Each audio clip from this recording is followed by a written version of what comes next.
Greetings,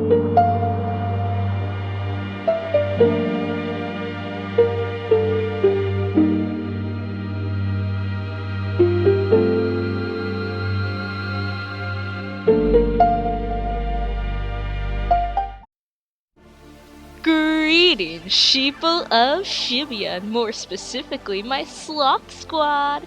It's Sloth Power here, and today, as the official composer of this YouTube channel, I thought I would cover another Iceberg, since that racks up views, and it sets my trivia heart aglow. Now, today we are covering the World Ends With You Iceberg, the ultimate World Ends With You Iceberg, created by yours truly. Now, I can't take full credit. I have some very special Zeptograms to thank. A big warm thank you to the people of the r/Twowie subreddit, who supplied me with several of the entries on here. I couldn't have made this without your help. I also need to thank the sheeple of Twitter too, for bringing some other stuff to my attention. So, thanks for that. Finally, a huge shout out to anyone who made a Twowie Iceberg in the past, because I used quite a few of those entries to create this beast noise of an iceberg. If you don't know what The World Ends With You is, let me explain it. The World Ends With You, or just Twowie for short, is a JRPG kind of game where you play a game called the Reaper's Game. And if you win, you can come back to life. Oh yeah, I forgot to mention, you're dead. If you lose, you get erased. This is quite the oversimplified explanation of it because I'm not going to be giving out any spoilers in this introduction. That being said, this iceberg is filled to the brim with spoilers for both the original game and Neo. I recommend you play these games blind, as many twists don't have as much flair if you know what's up. So please, play Twowie and Neo Twowie. They're both on the Switch, and I think you can actually play the first game on your phone. So play them, and come on back when you're all caught up. I'll be waiting. Anyway, one more thing before we begin. I should remind you to subscribe! Give me all your love and hit that like button to send all your love to me over here. If we can get 1K likes on this video, I will sing the Make or Break Neo Mix. Only a fraction of my viewers are actually subscribed to this channel, and your support means that I can make more videos. With that out of the way, let's go. That iceberg is calling to us. So let's go and take a glacial gaze at The World Ends With You Iceberg.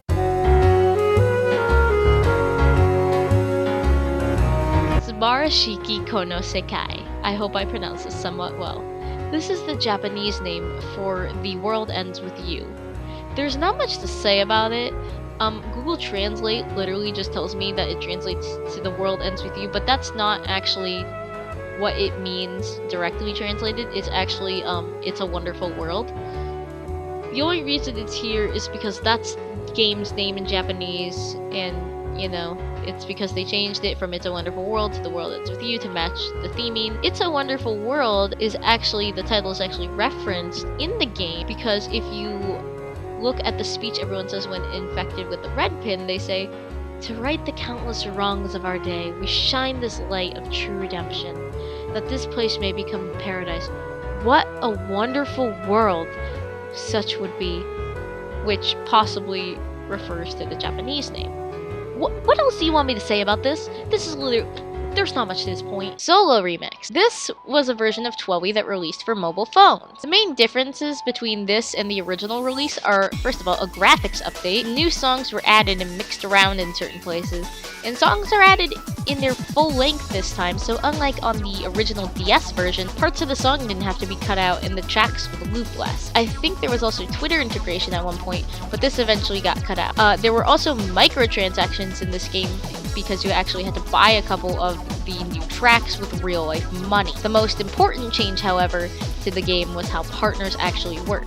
You don't have two screens, so instead of your partner fighting on the top screen and you fighting on the bottom screen, instead, your partner's attacks, and by that I mean their fusion attacks specifically, would function as an extra pin, so they would take time to charge.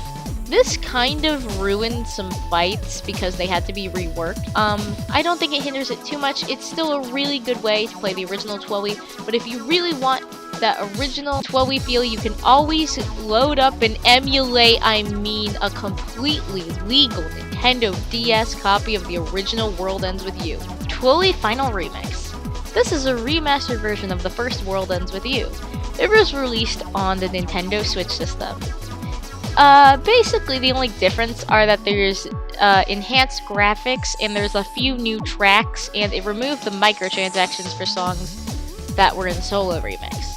This also added a new day, which, yeah, it's a new day called a new day, which is an extra day that exists to connect the first and second Twilly games to each other. It also officially introduced Coco to us. Twilly the Animation. This is a 12-episode animated anime based on the first The World Ends With You game. There are several changes made to the series that are both good and bad. Some good changes include that being Rhyme's erasure hurting a lot more because, first of all, crunch. And second, it's on a later day in the series, so you get a bit more attached to Rhyme. But we also get to see Eri actually crying and grieving about Shiki, which is really good to see their friendship like that. Oh, and also, if you become an entry fee for someone, you actually feel legit pain.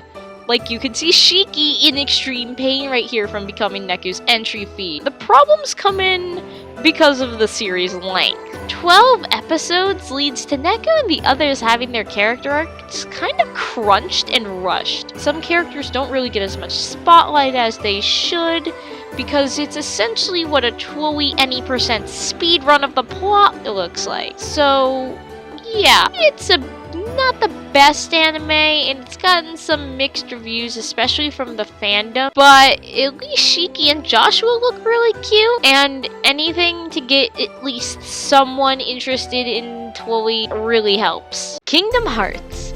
So, in Kingdom Hearts Dream Drop Distance, you get to meet up with the cast from the first Twilly game. Well, most of them. You don't get to meet up with every single one of the good characters. Come on, where's Math Man calling Sora Zeptagram? I would pay pretty good cash for that, not gonna lie. Anyway, Sora meets up with Neku and Rhyme, while Riku meets up with Joshua B and Shiki before the two groups eventually converge to take on the Spelican. And then he gets away. And then you have to fight him again in the stupid Fantasia world. Gosh dang it, I hate the freaking Spelican. Neku is in his weak one, anything to leave, don't trust people type beat. He questions Sora's easily trusting and friendly nature, and then flow motions away, guiding Sora right into the hands of the organization, believing that he'll be able to go home if he takes Sora to them because he made a deal. Sora then passes out and then later meets up with Rhyme, who has amnesia, and then meets up with Neku again, thinking that Rhyme's his game partner, even though she's not. Meanwhile, over in Riku's side of the story, Riku meets up with our favorite composer, who just sits high above Riku, asserting his dominance as usual. The two eventually run into Beat, who tries to fight Joshua because of course he does. He fails miserably. Riku passes out, then wakes up, saves Shiki from some Dream Eaters, proves that he can't talk to women. You chat up a girl and then just say, sure, and walk off? I'm bad at this. Sorry. And then almost gets himself captured because Shiki tried to do the same thing as Neku to use Riku as an exit ticket. After this, everyone sees holograms of their partners on the other world, and Joshua sprouts wings and flies off like the overdramatic, majestic boy that he is. And then in the second visit, Sora helps out Neku and Shiki fight the Spelican, then of course gets away, because of course it does. Sora starts shipping Nishiki a bit too hard, much to the spicy tuna rolls. Very much distress. But you should have seen him. He looked everywhere for you. Hey, Sora, stop talking. What? Why? You said you need her. That's a good thing. And, of course, Joshua then says the line that everybody loves. But Neku, I thought you couldn't afford to lose. Give up on yourself, and you give up on the world. Meanwhile, Joshua helps Riku out with cornering the thing with Beat and Rhyme, and also tells Riku that they are not only in a dream, but that both Sora and Riku are in two different dreams and are in two different worlds, and that the worlds are not parallel to each other because time flows differently. It's confusing, whatever. Anyway, the reason everyone's here is because Joshua actually used Rhyme's dreams to basically drag them all here to save them or something. The references to the original game in these visits is actually pretty cool, especially rewatching these after playing through the first game. Joshua's saying that he's holding on to Rhyme's dreams for her. That sounds like an interesting way to spell entry fee, Joshua. Next is this glowing green light here that passes from Neku over to Shiki when they're both fighting the Spellkin. This is actually a reference to the light puck mechanic from the first game. You and your partner would pass the light puck, increasing your attack power as you consecutively would pass the puck between the two of you. Also, Joshua just straight up explains what the Reaper's game is to Sora, and dodges saying the word death like 8,000 times by saying brought their existence to an end, because no one can die in Kingdom Hearts. There's two Dream Eaters inspired by the Twilight cast, that being the Pseudo Neku and the Beetalike, representing Neku and Beat as a Reaper respectively. After you complete your visit to Traverse Town for the first time, you obtain a Twilight-themed Keyblade. This Keyblade is called Skull Noise. The teeth of the Keyblade is the player pin design from the game, as you can see here. The little skull emblem that comes from Beat and Rhyme that's on their little beanies is in the middle thing right above the guard, and the guard is actually Neku's headphones. And the keychain's Mr. Mew! And then along the length of the Keyblade during gameplay, there's this pinkish line that seems to vibrate slightly. Me and a few of the people in the PCJ Discord actually noticed this, and we agreed that it's probably a reference to sound frequency, which are visualized by these little wave things, since the main enemies in Twilight are called noise, and noise is a type of sound. Besides appearances as medals in Union Cross, that's about it right now with Twilight and Kingdom Hearts. Except Twilight may get a bit more love soon, in terms of Kingdom Hearts stuff. At the end of KH3, Sora ends up in Quadrata, which looks super similar to Shibuya, even though it's confirmed to not be Twilight Shibuya, whatever. You fight Yozora on top of the 104 building, and, riddle me this, guys, what Square franchise is that building important to? Oh, right! Twilight! I mean, all I'm saying is that Rindo and Sora have both bent the space-time continuum to their will. I'm just saying, it's not impossible. Fango! This is the app that Rindo and Swallow connected to each other through. Fango is essentially Pokemon Go, but with Final Fantasy creatures. Fango doesn't work in the UG though, since you can't get location tracking. And some of the creatures that you can catch in the game that we can see include Cactuars and Netkins. It's really just an AR game that's like Final Fantasy Pokemon Go. I mean, I would play it. Elegant Strategy. Elegant Strategy, or Alestra for short, is a mobile game that's kind of like a dating simulator RPG thing. Nagi is addicted to this game, worshipping and kind of simping over Lord Tomonami, her favorite character. The game world in Twilight has since expanded to movie adaptations, merchandise, and many more things, so it went on multimedia mode. This is kind of a double-edged sword for the Alestra fans, as merch becomes in short supply. You end up recruiting Nagi to your team by getting her an Alestra pin, and allegedly the newest chapter released while Nagi's stuck in the UG, as some of her battle dialogue is that the newest chapter of Alestra awaits. Elegant Strategy, frickin' RPG dating sim. Pin Slammer. So this is a minigame from the first Twilight game.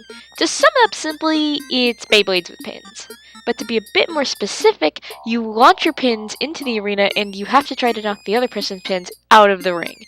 Every pin has a different amount of moves you can use depending on the pin. Up makes your pins hop into the air and crash down, dealing some massive damage. Down gives your pin a bounce forward with like this finger thing, most effectively used on the edge to, you know, not fall off. Right gives your pin this hammer that spins around in a circle, and left makes the pin all spiky like a hedgehog, or as I like to call it, the Kirby Spike ability. And dragging the pin around allows you to whack the other opponent's pin. You use all the pins you have on your person when playing, and in Final Remix, you can even piss your friends off by beating their ass in it. The first game's Another Day plot revolved around this minigame, basically you going around on a huge mission to save all the pins from Black Sculler. Shooter is the best tin pin player around, absolutely destroying Neku in the main game because they need it for a mission, only losing due to Joshua's tampering of his red Kaiser thingamajig which launches the pin. Essentially, Tin Pin Slammer is just Beyblades, but better. Or worse, depending on if you think Beyblades are good or not. Spicy Tuna Roll. This is the nickname given to Neku that the entire fandom lovingly refers to him as. The prince uses this insult on him around day 2 to like 4ish in the first game during week 1, basically calling Neku's fashion sense trash. Even though our boy fervently denies it, we all know that he's lying. What a spicy tuna roll. Death March. This is the fictional band in Twilight. These guys are an indie band made up of a bunch of reapers. 777 is the vocalist, BJ and Tenho play the other instruments, and Futoshi is their technician. I don't think it was ever confirmed if Futoshi was a reaper, but I think he is. Their band symbol is a winged microphone representing their friendship. And Neku and friends help out the band a bunch. In week 1, Shiki and Neku help out Futoshi with the lights. In week 2, Joshua and Neku figure out what happened to the winged microphone. Spoiler alert, it was swiped by Mr. Trigonometry himself, Sho Minamimoto. And in week 3, you help 777, who eventually ends up getting erased. Ishimoto's band is actually named after these guys. His band actually being called the Death March, and they've actually made a few Twilly covers for songs like the song Calling. And Ishimoto basically straight up inserted himself and his band, but named his band Death March in Neo by having Death March and Ishimoto make a re-emergence at Shibuya Palooza. Shinjuku. This is a district fairly close to Shibuya. Most of the Reapers from Neo come from here, such as Hishima, Shoka, Ayano, Shiba, Kai, Tsusukichi, and Tsugami. It was similar in some ways to Shibuya, loud, full of people, and Hazuki, or Haz, tasked the angel Kubo with purifying it via an inversion, or, to put it simply in layman's terms, erasing the entire city by merging the RG and the UG together. Shinjuku disappeared along with everyone in it. The cutest Reaper/Fairy Princess Coco tried to trick Neku and Beat into Shinjuku by creating a Shibuya-sized noise in the A New Day in Final Remix, which never gets addressed again, but anyway. Coco's motive for this is to try and save her, girlfriend? Her best friend? Whatever. Her good friend, Tsugami. In the end, Shinjuku gets erased, and Neku spends like 3 years floating around here and listening to people's souls like he's Sora in the final world. Gosh dang it. No! Stop trying to connect this in the Kingdom Hearts! Zeptagrams! This is a term Minamimoto uses to refer to basically everyone beneath him. A zeptagram in mathematical terms is 10 to the negative 21st power. In the first game, he actually calls people yoctograms, 10 to the negative 24th power. So, Sho calling his team in Neo zeptagrams instead of yoctograms implies that he holds them in a little bit of a higher regard than others. And the Twilly fans seem to have kind of stolen zeptagrams because, for some reason, we all love this little math meow meow. Mr. Mew. This is the name of the stuffed cat that Shiki carries around with her. He's Gato Nero's official mascot, and for some reason, everyone confuses him for a pig. I think Neku and Beat might be a bit blind. In fact, Neku actually snaps out of this pig thing, this pig phase. I think Beat and Fred are actually the blind ones, thinking it's a pig or a bear. This was one of the first things that Shiki ever actually sewed, and it sparked her love of sewing, and actually got Eri to come over and talk to her, and the two of them formed a friendship. Shiki carries it everywhere in the UG, and it's actually how Shiki uses Sykes. Although she stated that Mr. Mew moves on his own, and reading the item description for the Mr. Mew accessory, called her stuffed animal, it says that he was brought to life by psychomancy, which is a form of divination that involves communicating with the spirits of the dead. Oh, that means I'm simping over a possessed stuffed cat. And going back to what I said about her using Mr. Mew to attack, many of the things that Mr. Mew did in the first Twilly game actually became attacks in the Mr. Mew boss fight in Neo, such as the giant laser eyes being a reference to the level 3 fusion. I'm pretty sure this, cat conga line train thing is a reference to the second level of fusion, and then I'm pretty sure the tiny Mews probably can reference the first level of fusion, or just the fact that Mr. Mew attacks in the ways that the smaller ones do in just the regular gameplay. Now, in Neo, Sugami actually has Shiki's Mr. Mew plush from the first game, which is why it's all juiced up and can attack and whatever. It's also the fact that Sugami's soul is actually trapped inside of the plush in Neo, so everyone has to go get Shiki to come and fix that because we can't have Sugami stuck in a cat plush. And the only thing I have to say to end off this entry is Mr. Mew, my beloved. Noise named after music genres. So if you look at all the different names of the noise in the game, you'll quickly notice that almost every single one is actually named after a certain type of genre of music. This is probably because music in itself is a type of noise. There's tons of genres represented, so now is the part of the video where I name off almost every enemy in the game and give you the genre of music they represent. We have Dixie Frogs, J-Pop Queens, Brit-Pop Queens, Trance Frigners, Grunge Wolves, Alterna Wolves, Houselians, Hard Technolians, Tropicalians, Woolly AOR, Big Band's Frogs, Funk Frogs, Tradish Frogs, Jelly Manchester, Jelly Swethno, Jelly Neacoustic, Jelly Germanic, Garage Wolf, Swing Shark, Bebop Shark, Smooth Shark, House Rhino, Minimal Rhino, Dubstep Rhino, Electro Pop Queen, Packy R&R, Mammoth R&B, Metalcore Hog, Gababat, Hardcore Hog, Big Band Sprog, Melodicore Hog, Thrash Mink, Carcino Folk, Jungle Boomer, Your Beat Boomer, Happy Corbat, Frog Fox, Carcino Ska, Emo Core Hog, Grindcore Minx, Death Metal Minx, Chaotic Core Hog, Orca Frog, Shrew Wave, Orca Sprog, Psychedelic Fox, Two-Step Boomer, Choir Frog, Neoclassical Drake, Carcino Metal, Fusion Shark, Shrew Gazer, Classic Core Hog, Souther Frog, Amba Fox, Doom Metal Drake, Brass Band Frog, Fifin Frog, Ragtime Drake, Goth Metal Drake, and then all of the pigs, which we'll get to later, so I'm not gonna go over it. All of the other noise have something related to do with music too, such as I assume Carcino Samps probably relates to the amp of a guitar, because the amp is what makes the guitar louder. Or, the more obvious one, Headbanging Grizzlies related to headbanging, which is a thing in rock and roll. Man, you really gotta love how all in we went with the music types. Heck, I didn't even know a few of these. I had to look some of them up in order to find them for this video.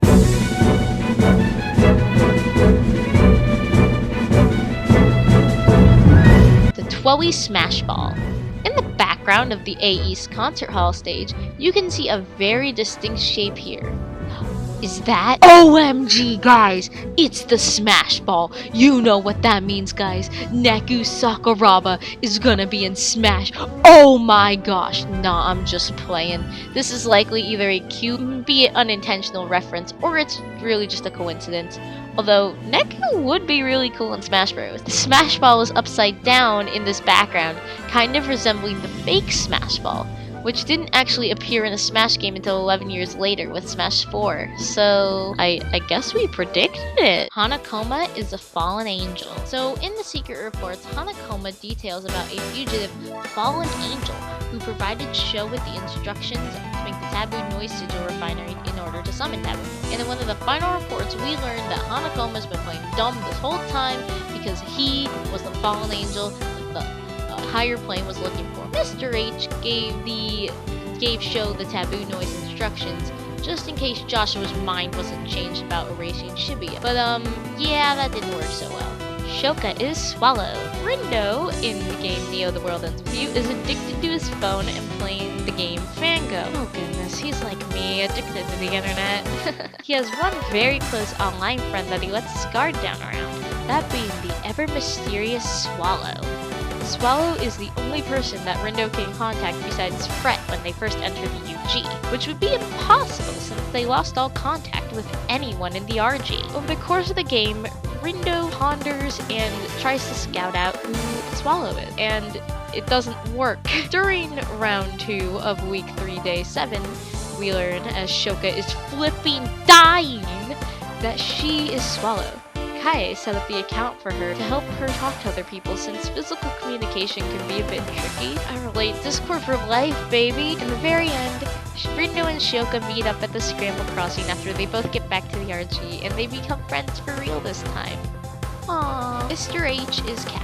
So Cat is an artist in Twoey who Neku is pretty inspired by. His headphones are limited edition Cat merchandise, and tons of murals and art that Cat has made is around Shibuya. Cat's design is also on the player pins that Neku and all the others have, as well as the red pin. During week 2, as Josh and Neku are talking about Cat, Joshua just casually drops the fact that Mr. Hanakome and Kat are one and the same, causing Neku to flip, understandably. Kat's main message is to enjoy life in the moment, which he mass imprints onto people quite literally with his art. Taboo noise. This is a special noise type from the first Twilight game. It's artificially made via this sigil pentagram thingy, and it not only goes after players, but it also goes after Reapers. Noise are super duper powerful, causing Joshua to have to summon the Jesus beams to defeat them. These were created by Sho, but he actually learned how to make them from Mr. H, a fallen angel, or Prometheus, if you will. In order to make this noise,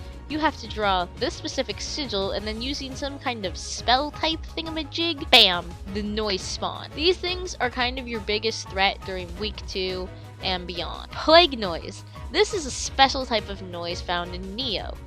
It can only be seen with a black light, making these noise pretty tough to defeat. These guys can also induce amnesia, such as what he did to Rindo on day 4 of week 3, where he forgot the entire day's events up to the point where he needed to time travel from. The main thing about these guys is if you get infected, you'll turn into an empty husk eventually. You gain this kind of paranoid kind of deal, and you end up disliking people that you once liked because you're so paranoid from it. You just wind up being almost soulless. This soulless, empty huskness that the plague noise gets from eating your soul is called the Reaver, and once you lose your soul to it, there's no going back. Kanon and Ayano both got infected with this stuff, Kanon on accident and Ayano on purpose. In the bad timeline of day 4, Fret also got infected via Kanon. Anyway, you can tell somebody is infected with this plague noise due to this grayish aura around a person, and they have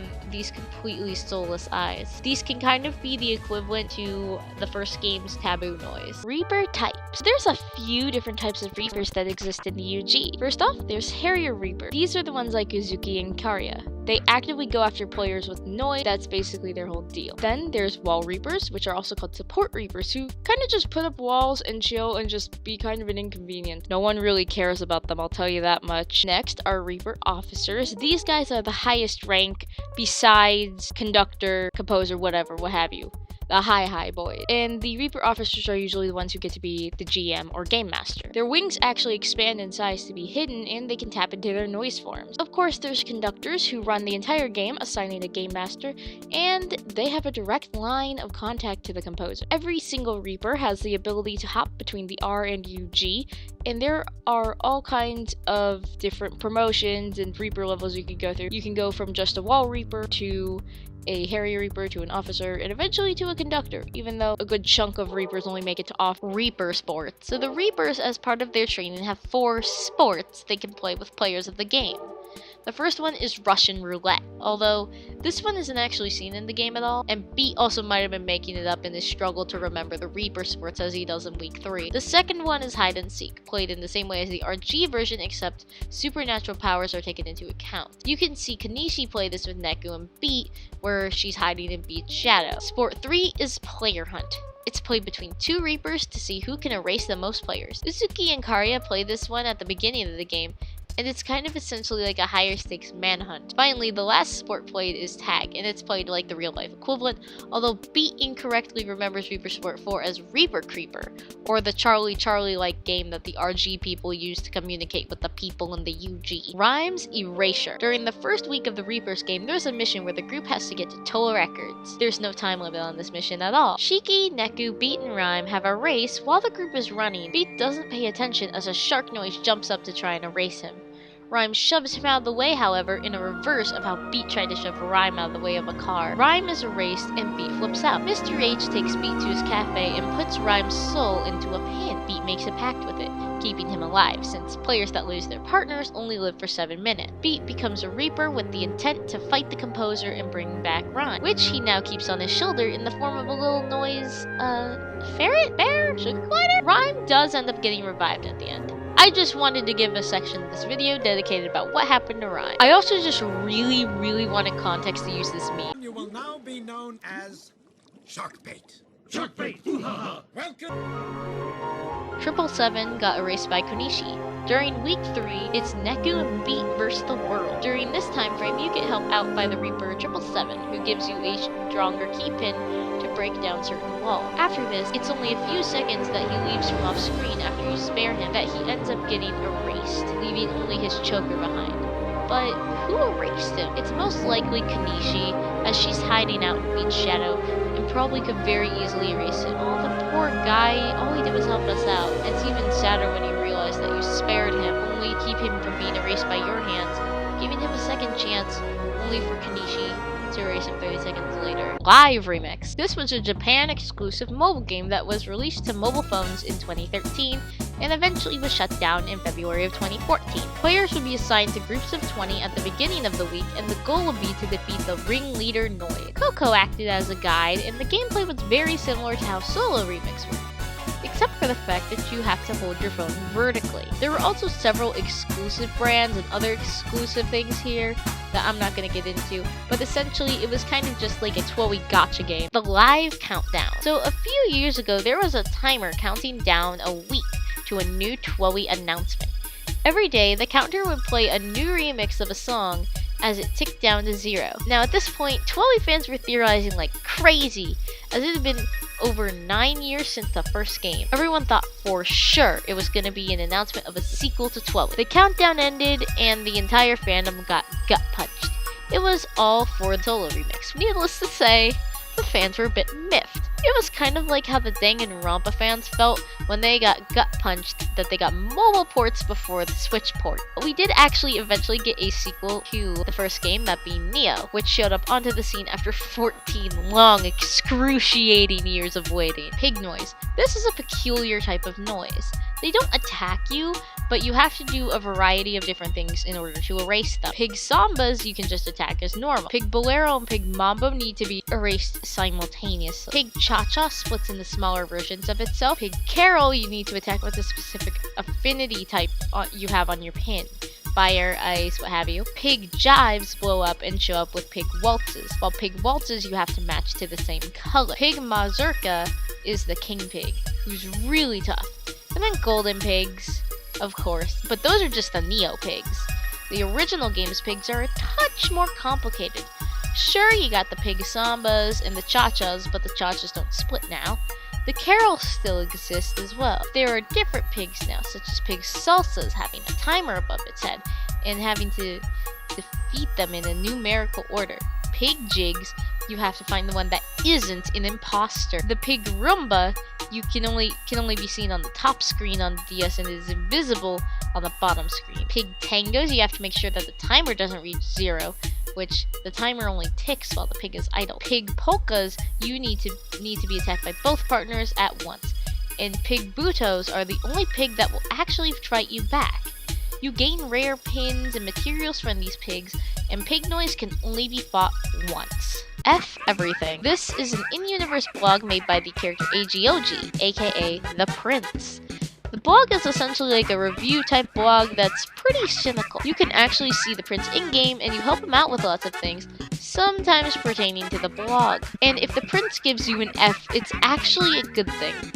The best example of the blog having an effect on the plot is during week 2, where there's a noodle place that's popular because of the show being put on and people just want to go there for social media clout and because the Prince thinks it's great. But it only got popular because he's lying about it, when in actuality you have to get the Prince over to Ken Doi's place to give him the good review, since that's the actual ramen that the Prince actually thinks is good food. Yeah, this is just a cute little blog, and the Prince is a celebrity in the game. Neo redesigns. Basically, all of the original cast got redesigns for Neo. First up, Izuki. Girl Boss got a whole ass suit. Arya got a new shirt, basically, in character. Rhyme ditched the overalls and the salmon pink shirt, basically donned this cute little sweatshirt thing and his hat. Beat, the good boy, ditched the hat and his hair is down. He also got a pair of Beats by Dre. Shiki is in her true self, and Neku is wearing an outfit from Gatonero, presumably made by Shiki. He also ditched the headphones, like at the end of Toy. Mathman obviously got that drip from Black Honey Chili Cookie. Coco got a flowery dress and a flower crown. reminding me just slightly of Dia de los Muertos. If her crown were marigold, I would really be able to make that connection. Joshua grew out his fluffy hair and added a few stars to his shirt. I actually really like all these redesigns. Beat is so freaking cute. And we all know what I think about Angel Boy over there. Oh, and Neku's looking cute too, of course.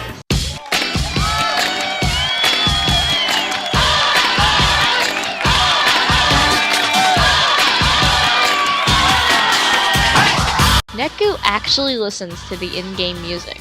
So this is a theory that could be very plausible that people have, which is super fun, by the way. Since Neku has his headphones and his music player in order to shut people out, people theorize that the menu, overworld, battle, and even cutscene music is actually just Neku's music that we're hearing in the game through his headphones. Pretty cool, huh? That means that Neku likes to listen to the same loop of songs like 8,000 times. Seriously, I wonder how we can listen to Calling and Twister that much, with the amount of times that plays. Neo social ads. Not referring to any IRL ads for the game, but in the UG when you scan others, you can see a little at with a name in the corner. Some of these are normal, like rhymes. Oh, come on, rhyme. Is that the best handle you can come up with? While others can be kind of wild. Some of my favorites are at Innocent Bumpkin, at Mr. Gold Briefs, and at Eyes on the Sky. Okay, at least none of them are the weird stuff you see on TikTok. Trust me, if Toy gets popular on there, expect users like Show's right toenail, Joshua's floopy hair, or Rindo's fango ass. Show's outfit is based on Nomura's clothes. So if you look at Show's outfit in the first game, it looks pretty cool. But did you know that this strip is actually real? Nomura confirmed that Show's outfit in the first game is based on an outfit that he owns in real life. So Nomura, where's the Show cosplay? Give Me All Your Love is about sex. Oh boy, this is gonna be interesting. So a lot of songs in Twilight can be interpreted in various different ways, but it's pretty clear that the song Give Me All Your Love is referencing the dance without pants. Yeah, we'll go with that. First of all, these lyrics are super sexual. Please me with your silky touch. Come on, really? That's really sexual. Oh, and of course, the most sexual line in the song that makes me blush every time I freaking hear it. Feel me when you come inside. Touch me when you want me anytime. Oh my gosh. Beat right now. Some more lines that can allude to the Devil's Tango include get up on your feet, move your body, bring me the passion, give me your nasty hands, come on now, I'm getting over you. And then of course in the second verse, treat me right as I do for you, drive me crazy all night long. And then of course in the chorus, give me all your love, don't give it to someone else, I'm sending all my love for you. Be really dirty if you think about it hard enough. Yeah, I think the song is about doing the horizontal hula. Shiki created Gatonero. Everyone knows Shiki, right? Yeah, she's Neku's first partner. She's a designer and she loves sewing, as you find out in week 1 of Twilight. You kind of find out a little too well. Have you seen this scene? That's a little sus, Shiki. She, in fact, created the cat plushie she walks around with, named Mr. Mew. She wound up in the UG after getting into an accident after she was struggling with a design, and her best friend Eri said she wasn't meant to be a designer in an attempt to cheer her up.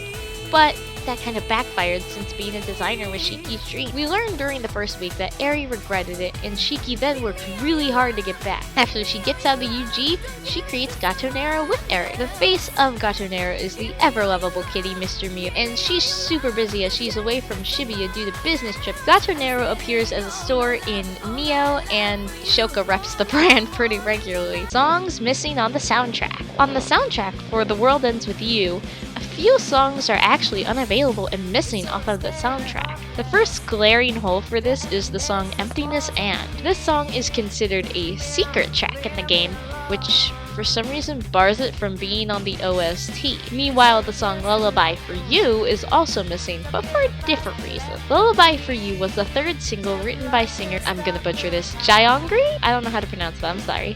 And it was used in the DS version as Square got the rights to it. Although Square got the rights to use it in the first game, it got changed to Runaway in the other versions due to the copyright on it. So Spotify doesn't have it. Spotify also doesn't have any songs exclusive to Solo or Final Remix, such as the Kingdom mixes for the songs, MMM001, Wake Up, Shadow, and Runaway. Actually, I found some updated knowledge from Writing the Century.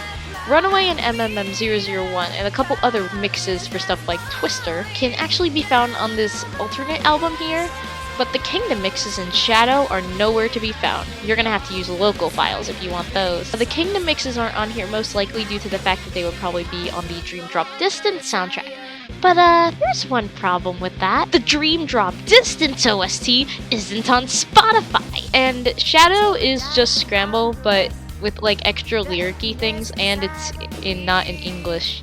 But that shouldn't bar it from being on the soundtrack. And I have no idea why Wake Up isn't here either. Man, for a game that has such huge music theming, it's kind of weird how you actually have to look kind of hard to find certain songs. Twowie Awards Bracket. So Twowie Awards is an account run by @Capri. It started just this September, and they have a 32-person Twowie character bracket, and the fans get to vote on who wins the top character spot as the best Twowie character. These battles have gotten pretty heated and well-known in the fanbase. It has lots of charm with the creator making dialogue for the victory of characters and having 777 do little sideline commentaries since he wasn't included. In the first round, Sho won against the Prince, Shiki won against Rindo, Karia won against Suzuki, Neku won against Haz, Beat won against Kunishi, Megumi won against Fuya, Shoko won against Fret, Koko won against Motoi, Kana won against Higashizawa, Iryu won against Ayano, Kaie won against Kendoi, Nagi won against Tsushikichi, Joshua won against Shiba, Rhyme won against Shudo, Sugami won against Kubo, Mr. H won against Hishima. In round 2, Shiki won against Sho, Neku won against Karia, Beat won against Megumi, Shoko won against Koko, Kanon won against Iryu, Nagi won against Kaie, Joshua won against Rhyme, Mr. H won against Sugami, and then in the quarterfinals, Neku won against Shiki, Beat won against Shoka, Nagi won against Kanon, and Joshua won against Mr. H. In the semi-final, Beat won against Neku, and finally, in the finals, Beat finally completed his goal of becoming composer and won the bracket. We got some important community members interacting with this stuff too. Neku's voice actor, an active member in our community, freaking voiced a line as Neku when his character won against Shiki. Here's the clip because it's just, oh, it's wonderful. Don't worry, Shiki. I'll carry on. For you.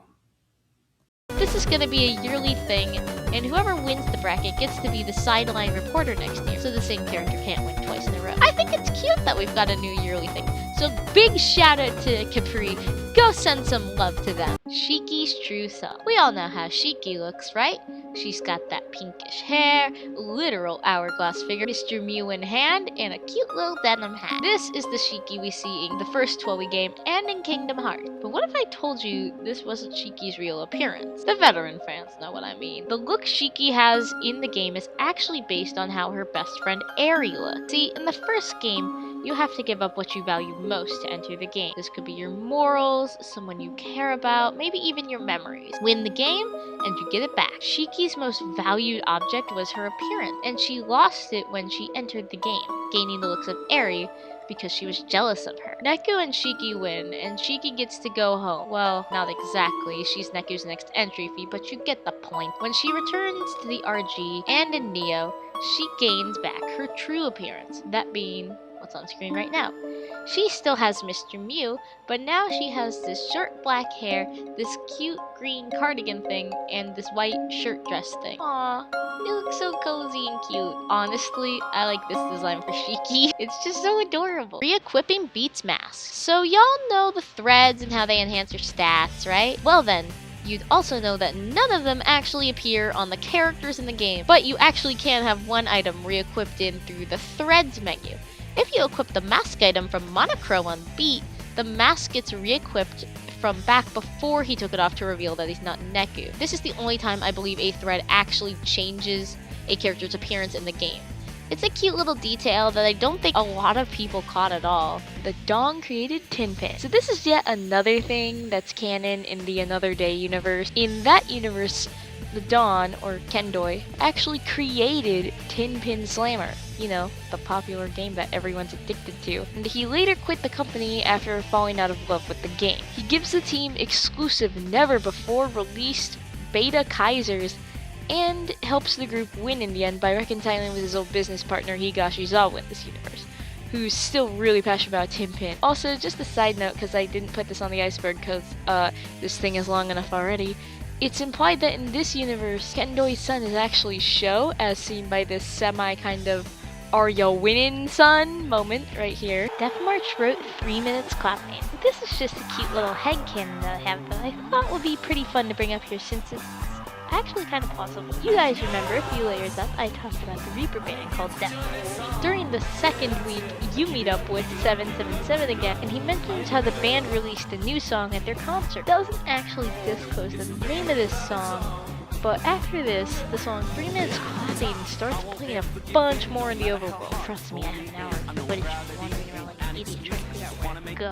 The song mocking in the background. It's pretty safe to assume that since there's also a live version of the song on the official OST, it's very likely that Death March actually wrote the song and that it's their new one that they debuted at their concert. I mean, it is Bob.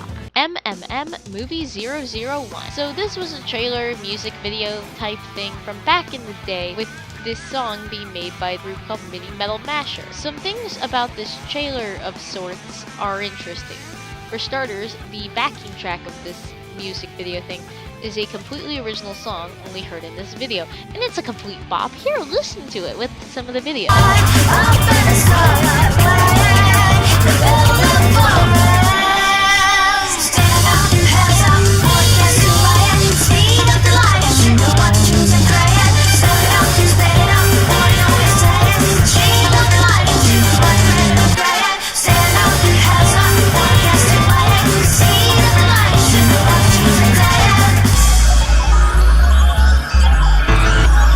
Not only that, but several elements from the trailer got changed around. First, Neku gets shot by Joshua at the Mayashida underpass, not in Utagawa. He's also looking at a completely different mural. Oh, and Glock Shua makes his grand return again.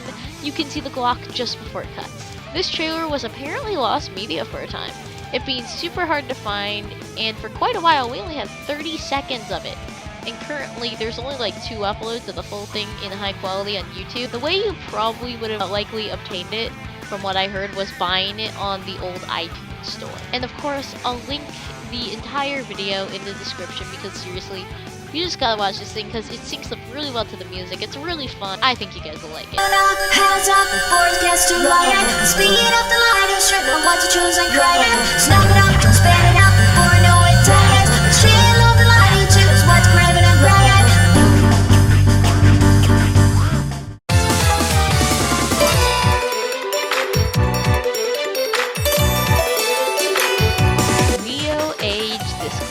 When the official ages of the Neo cast were revealed, there was a bit of heated debate in the 12 fandom over it. First off, people couldn't believe that Ayano was 19. And then there was Kubo. Heckin' Kubo.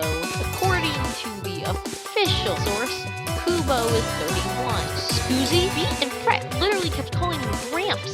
The only 30-ish-year-old person we ever do that to is Phil's of Minecraft, and even then that's a joke. People for some reason also thought Nagi was 22, even though she's only 19. The age thing became a huge mess for a few days, saying that like the ages made no sense, such as for things like Kubo. And yeah, I mean, it's fair, but I think most of those ages were fine. Pins require imagination. In the first World Ends review game, pins just didn't work on their own. You actually needed to have imagination to think of the psych to make the psych work. It's the same way in Neo, but the thing is, every one of the twisters has a heightened imagination from their latent abilities, but this is why Neku is so good with pins in the first game, because his imagination level is off the chart.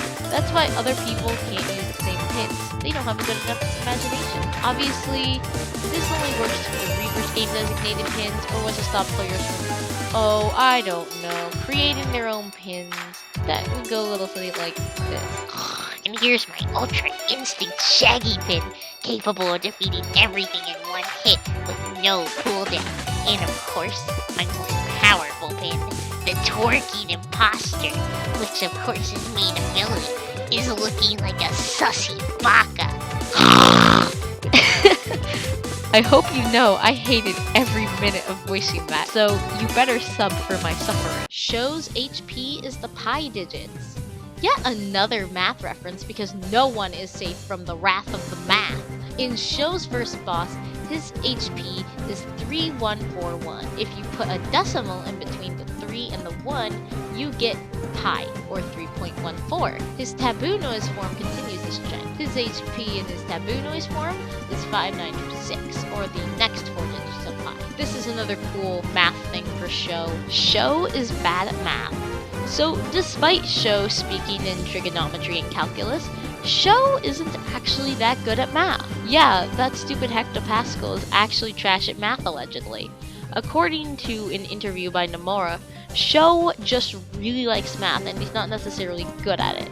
I don't think outside of this it's really been that concrete, so you can pick in your own headcanon if Sho's good or bad at math. I mean, get Seekins done, bruh. Daily Twelly accounts. There are several daily Twitter accounts that specialize in posting Twelly-related things. There is Daily Twelly Music, which is a great daily account that posts a song from the series every day and is a pretty good way to get a daily dose of the OST in your system. There's Dancing Mr. Mew, which is an account that posts Mr. Mew dancing every day to various songs. There's Daily Shoka Sakurane, which posts pictures and art of Best Girl Shoka basically every day.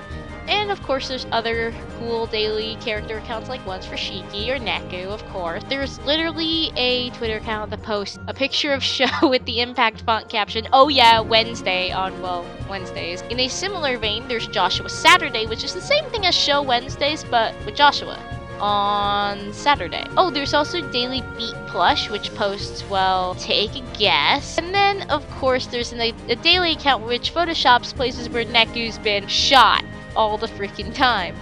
These accounts will frequently collab with each other as well, such as Dancing Mr. Mew collabing with Daily Dead Neku, or all the daily accounts making posts about the Twilly Awards. Lots of fun to be had there. There's tons of daily Twilly accounts. I'm putting all the ats up on screen of a couple others I didn't mention, so go ahead, check them out, find a favorite, you'll love them. Teenage City Riot. This is a kind of partially lost piece of media pertaining to Twelly. Teenage City Riot was going to be the original opening song for the Twelly anime instead of Twister. Now, the song was written and performed by the band Ali, but when the band's drummer was arrested for a fraud scam, the song was swapped out for the Twister that we all know and love just 24 hours before the first episode premiered, and all of the promotional stuff with the song in it was taken down. The song has never really been heard in full, I believe, so it's kind of become lost media. I can't play the song lest I get smited by Square or the Twelly animation people. I'll leave a link to the song if you want to hear it though. Twister remixes. Twister is probably the most remixed song in Twelly. It's basically Neku's theme, and I mean, it is a bop. But seriously, do we need this many remixes? There's almost 2 hours worth of Twister remixes. To name a few, we have the original, the final boss version, the Neo mix, the Gang mix, the Kingdom mix, the Kingdom remix, the crossover remix, the Japanese version, the question mark version, which is the iOS special version, the Union Cross version, and that's not even all of them. First of all, how can one remix a song this many times? Like, surely, we hit a point of Twister burnout. Like, I love Twister as much as the next sloth, but I cannot listen to that many versions of it. In total, I think I counted around 30 official remixes so far, and who knows how many fan mixes are out there. Stop playing Twister so much. Gosh dang it. Track 71 connected to Neo. In A New Day, the final boss for the day, the Dissonance Tapir, has a new song that plays in the background for it. Track 71. It is dubbed Wake Up by the fans and by most people, but in the game it's just known as question mark, and it has the description when time travel is on your mind. Now, I'm not all that smart, but I'm pretty sure that time travel's on Rindo's mind, since, you know, replayability. So, was this a hint towards the future or just a quirky coincidence? The song doesn't reappear in Neo, and the song's lyrics have nothing to do with time travel. The lyrics are just like, wake up, you've got to wake up now. But I think this was probably some foreshadowing. It was originally a rhythm game. So I have to thank @TGrayPunks on Twitter for giving me some insight for this entry. So basically, originally, Twelly was meant to be a rhythm game where you would accurately hit the buttons to land attacks to harm enemies. You know, like a rhythm game. If you matched an action icon with a trigger, you could use the psych changing based on the button you pressed. Think kinda similar to how Melody of Memory works, mixed with a bit of the groove meter from Neo, but you could move freely. Actually, the original idea for Twelly was super different to what ended up being in the final game, but we'll get to that further down. But hey, I guess that explains why the soundtrack slaps so much. Rhyme is a spy. So in another day, Rhyme joins Neko and the others in their Tin Pin revolution against the Black Skullers. But it seems that this was all a lie, as she actually was on the villain side the whole time. And in an air on the Dream SMP style betrayal, she declares that she was a spy the entire time. This was actually because she just wanted Beat to focus more on their comedy act in this universe. But then, in Neo's Another Day, during Rhyme's dive to get over her bad dream, she declares again how she was a spy. So this is just an interesting Another Day tidbit that I thought was kind of cool to bring up. So I guess this makes Rhyme in... I'm an international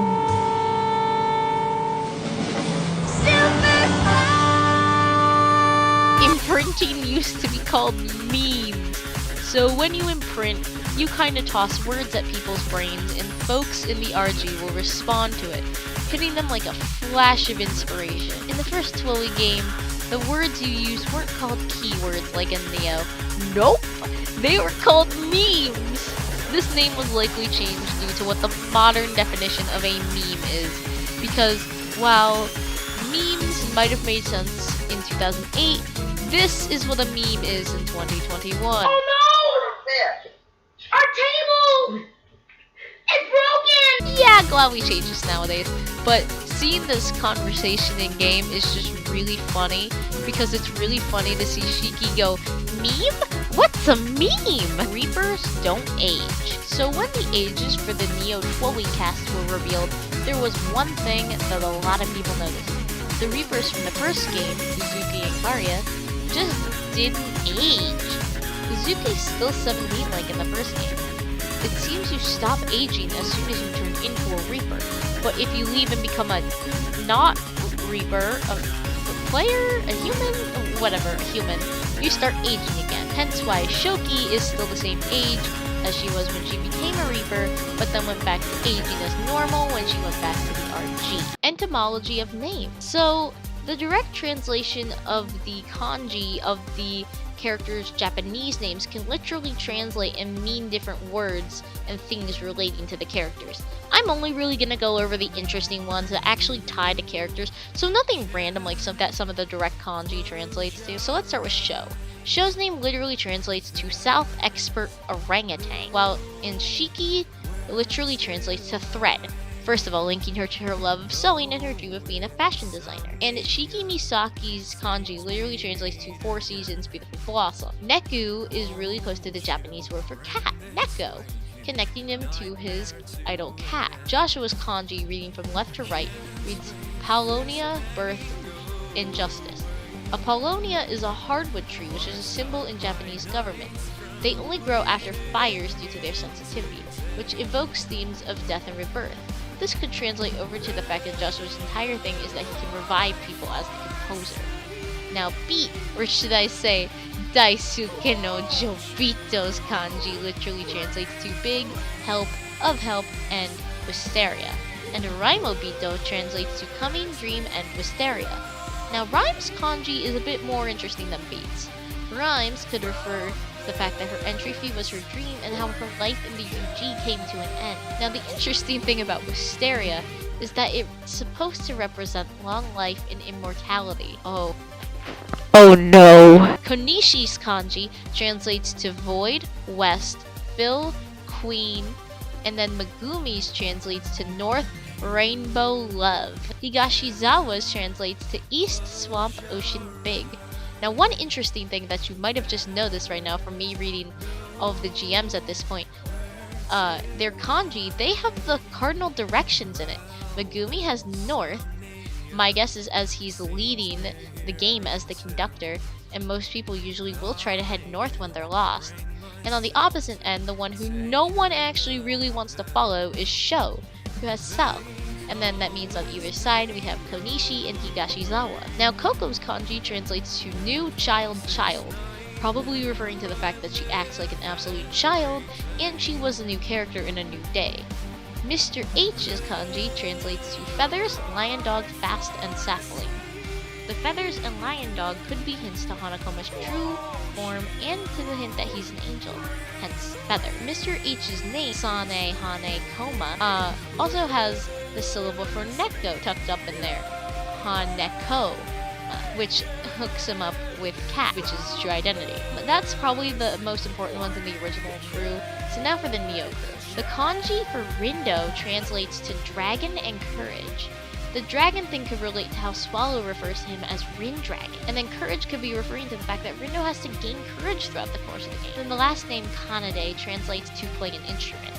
Fret's nickname, well, Fret, could be referring to the frets on a guitar, or the little ridge bumpy things that you put your fingers on to play the notes. And then finally, Nagi's name continues this musical twisters motif with her last name, Usui, having the kanji for flute and blow, which is equivalent to flute player. Her first name has the written kanji for willow as well. Suzuki's kanji translates to circumference, circumference, tree.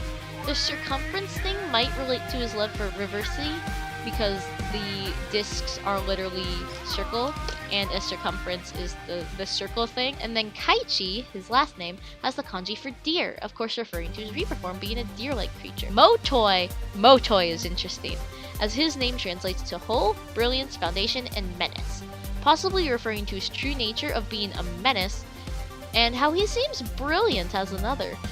And then his last name can be read as Anazawa, or Anazawa, you can kind of hear it, hinting at its true nature again.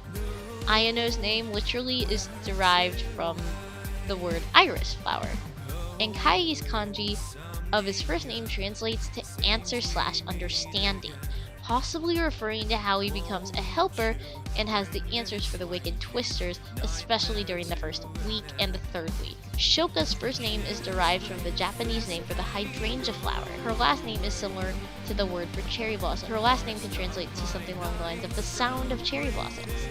Okay, wow, that was a lot. Sorry for the long entry. Maybe I'll make a longer analysis video if you guys want, but yeah, those were just kind of some of the important and cool etymology of some of the names you can find. If you want to look for more of the characters' etymology, just go to the Twelwe wiki. That's where I found all this stuff.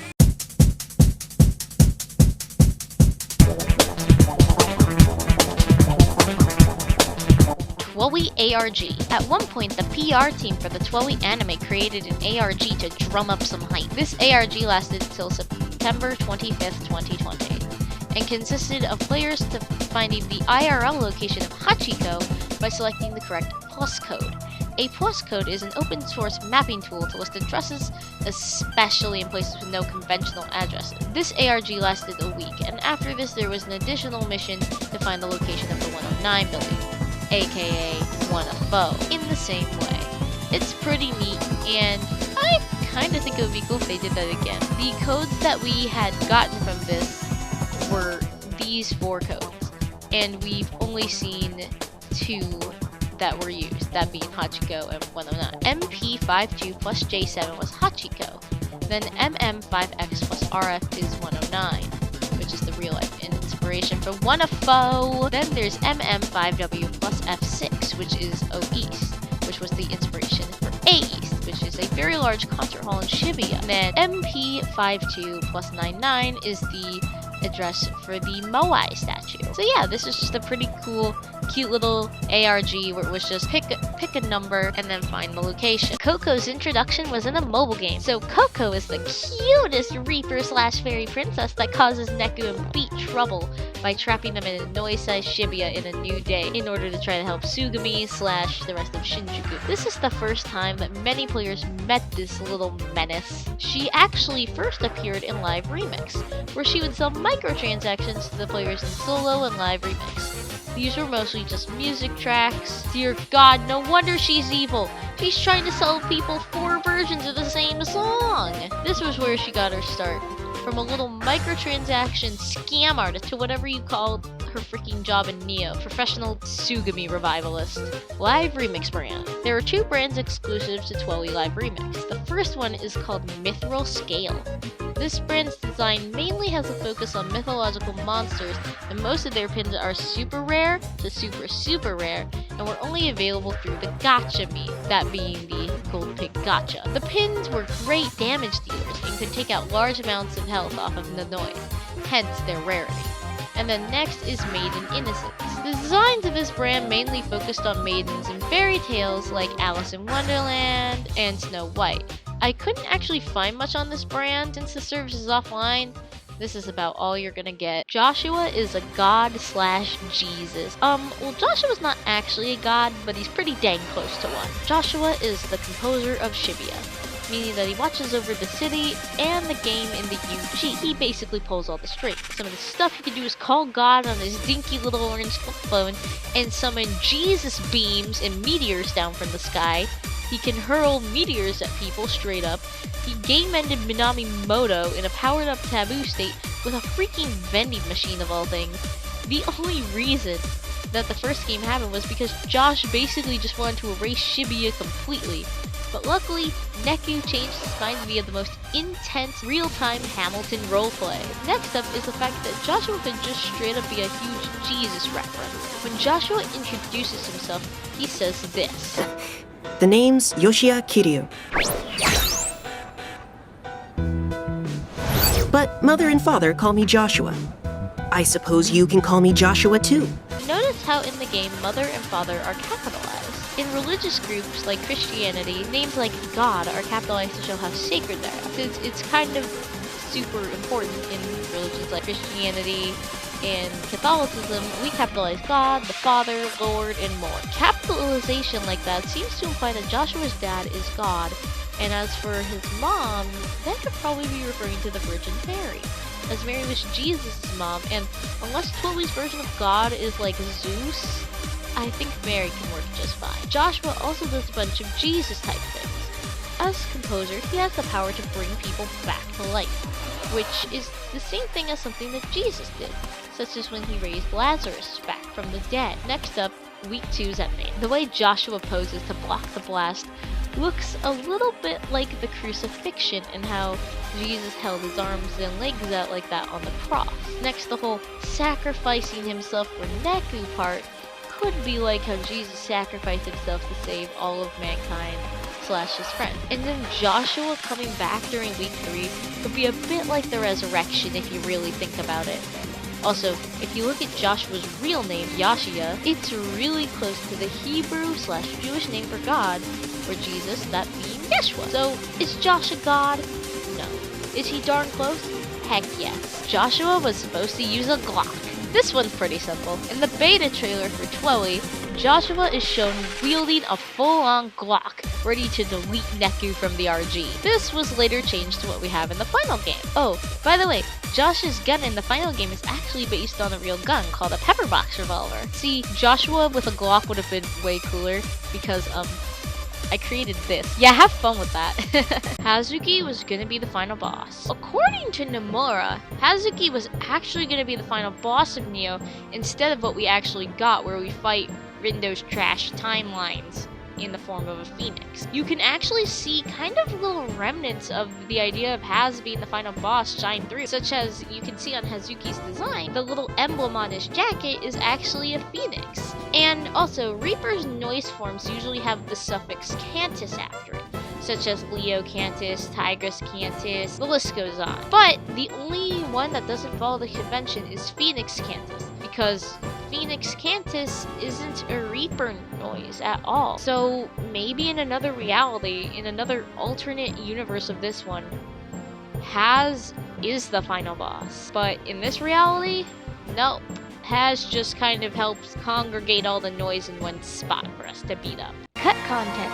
So the early trailers from Truly have a bunch of cut content. Oh, also side note, in this entry, I'm also going over Japanese and international differences because that's essentially just cut content for other regions, at least the way I see it. Now, aside from things like beta songs, which we'll get to later, you could see a few of what look to be some kind of unused character sprites and a few cutscenes that were moved, such as what I'm showing on screen here. Oh, and there's also the fact that Neku originally died near the Mayashita Park underpass and not the Utagawa backstreet. That's probably one of the bigger changes. This is probably likely changed just so you can have Neku looking at the giant cat mural and not just random cat art in freaking underpass street. Also, Pete died at Mayashita Park underpass, so probably to make it they didn't all die at the same spot. That would have been freaking weird. weird. There's a few placeholder videos in the files for things like the day cutscenes, as you can see here. In the Japanese version of the game, things like the names of the days were changed, such as Chapter 2's Whose Trust was Trustworthy People in Japan, Erased was Erasure, Another Day, This Day Ends With You used to be Another Day, It's a Wonderful Day, referring back to the title changes. Certain assets were changed internationally, and in the original DS release, Japan had a couple exclusive songs, such as the absolute bop that is known as Satisfied. And pins also over Japan were known as badges in the original. And also there was a clock next to the time in the Japanese version, removed for the international release. Also in the original Japanese version, Eden's door could evolve into a 1 yen pin as a punishment instead of going back down to 1 jump from Eden, like in the international release. Any other, beta stuff we found in trailers and screenshots for the game. My guess is extra cutscenes and stuff were cut because of DS hardware restrictions.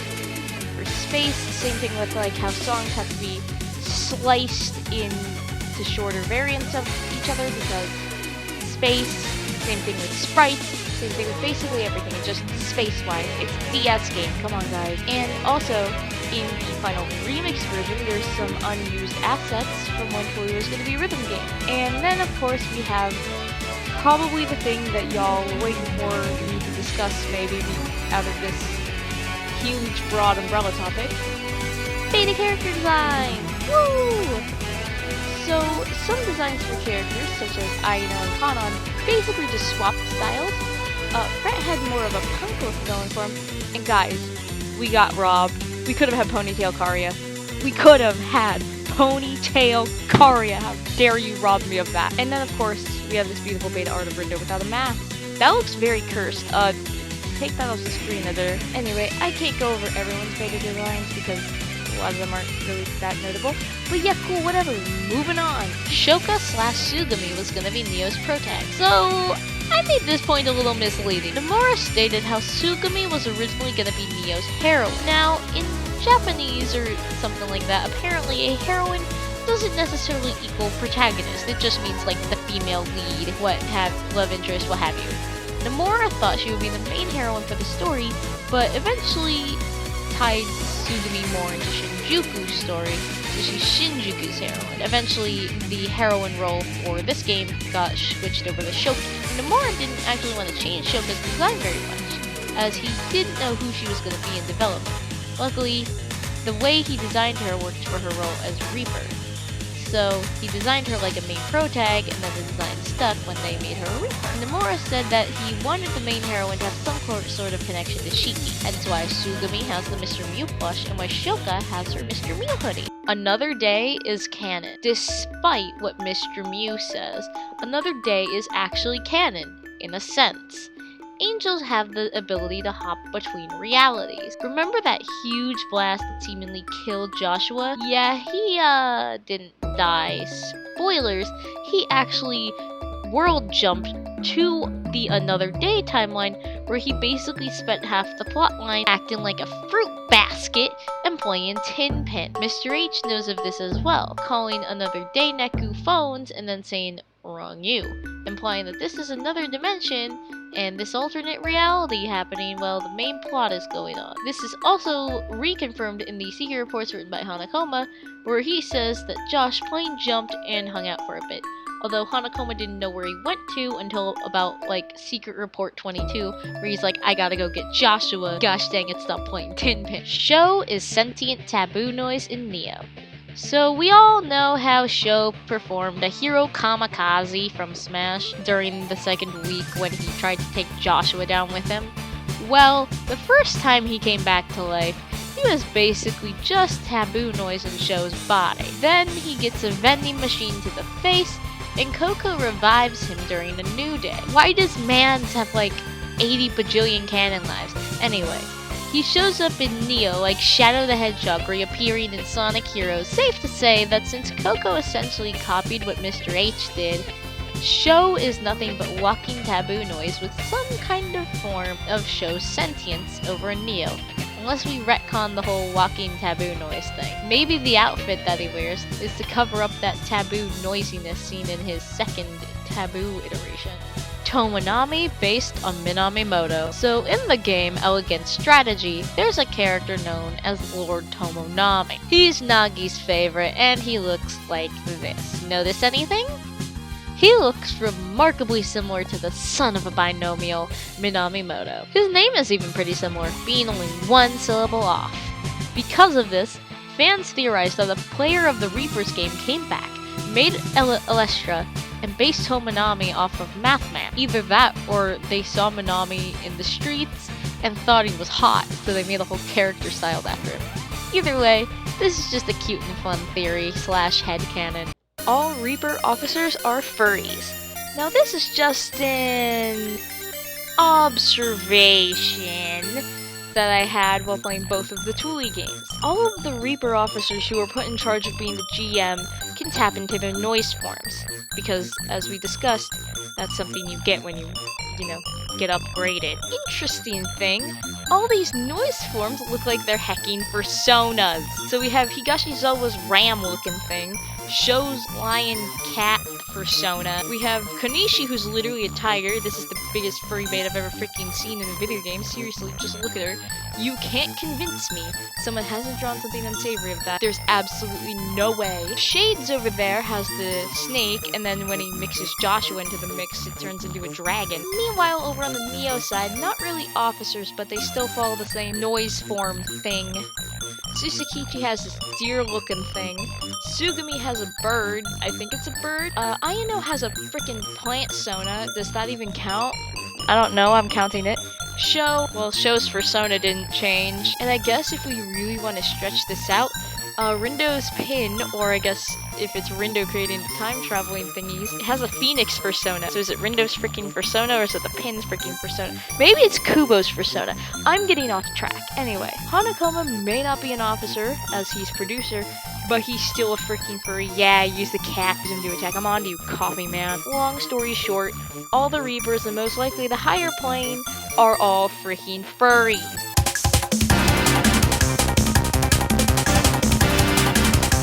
Mr. H stole Minamimoto's clothes. So at the end of Twilight, we see Mathman freaking game ended by a soda machine. After this, various stores start selling Sho's clothes. What the frick? I thought y'all had class. You swipe Sho's hat off him when you first encounter his corpse. Then the shops proceed to charge an exorbitant amount of materials to trade for it. I mean, anything for the original Show drip, right? You can find Sho's coats over at Kurakura, the jeans, and dear lord, you guys stole his pants too, at Tigray Punks, and the bandana over at Wild Boar. But who sold these things to the shops? I guess it's implied to be Mr. H, since he's the only one who could have looted Show's corpse like that? Seriously guys, that's weird. No wonder Show has new freaking drip in Neo. Y'all stole his stuff. Reaper's powers are contained in their wings. So basically, this is the fact that the bigger the Reaper's wings, the stronger they actually are. I mean, have you seen the size of some of these things? Sometimes Reapers will hide their true wing size until they have to fight. Mostly this is the officer Reapers, such as Show.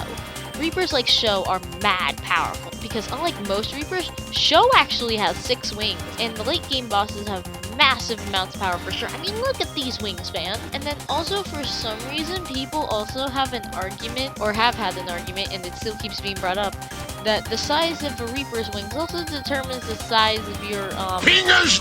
Yeah, that. Seriously guys, why do we argue over this stuff? Joshua appears in week 1. So in every single iteration of Twilight, my boy Joshua appears in the Scramble Crossing on the first day, just chilling by Hachiko. He's observing Neku, since Neku is his proxy for the game, so I'm sure he probably wanted to lay low for week 1 to make sure Neku actually had potential. You can see him in the original, final remix, solo remix, even the anime. He even appears in the prologue for Nia. See those pants and shoes that Rindo's pin falls near? That's a wild Joshua. Black Honey Chili Cookie is a real brand. We know all of the brands in Twilight, right? We have everything from the cutesy natural puppy and Tapo Tapo, to Jupes, to Shiki's own brand Gacho Nero. There's one brand that stands out though, this being Black Honey Chili Cookie. It stands out because it's actually a real brand. Black Honey Chili Cookie exists in real life, and Twilight and BHCC, I guess, collabed. Show, in fact, wears stuff from the store. I think Black Honey Chili Cookie actually sells the coat that Sho wears. But try to steal this look and you're gonna be losing so much money. I see you over there, Twilly fans.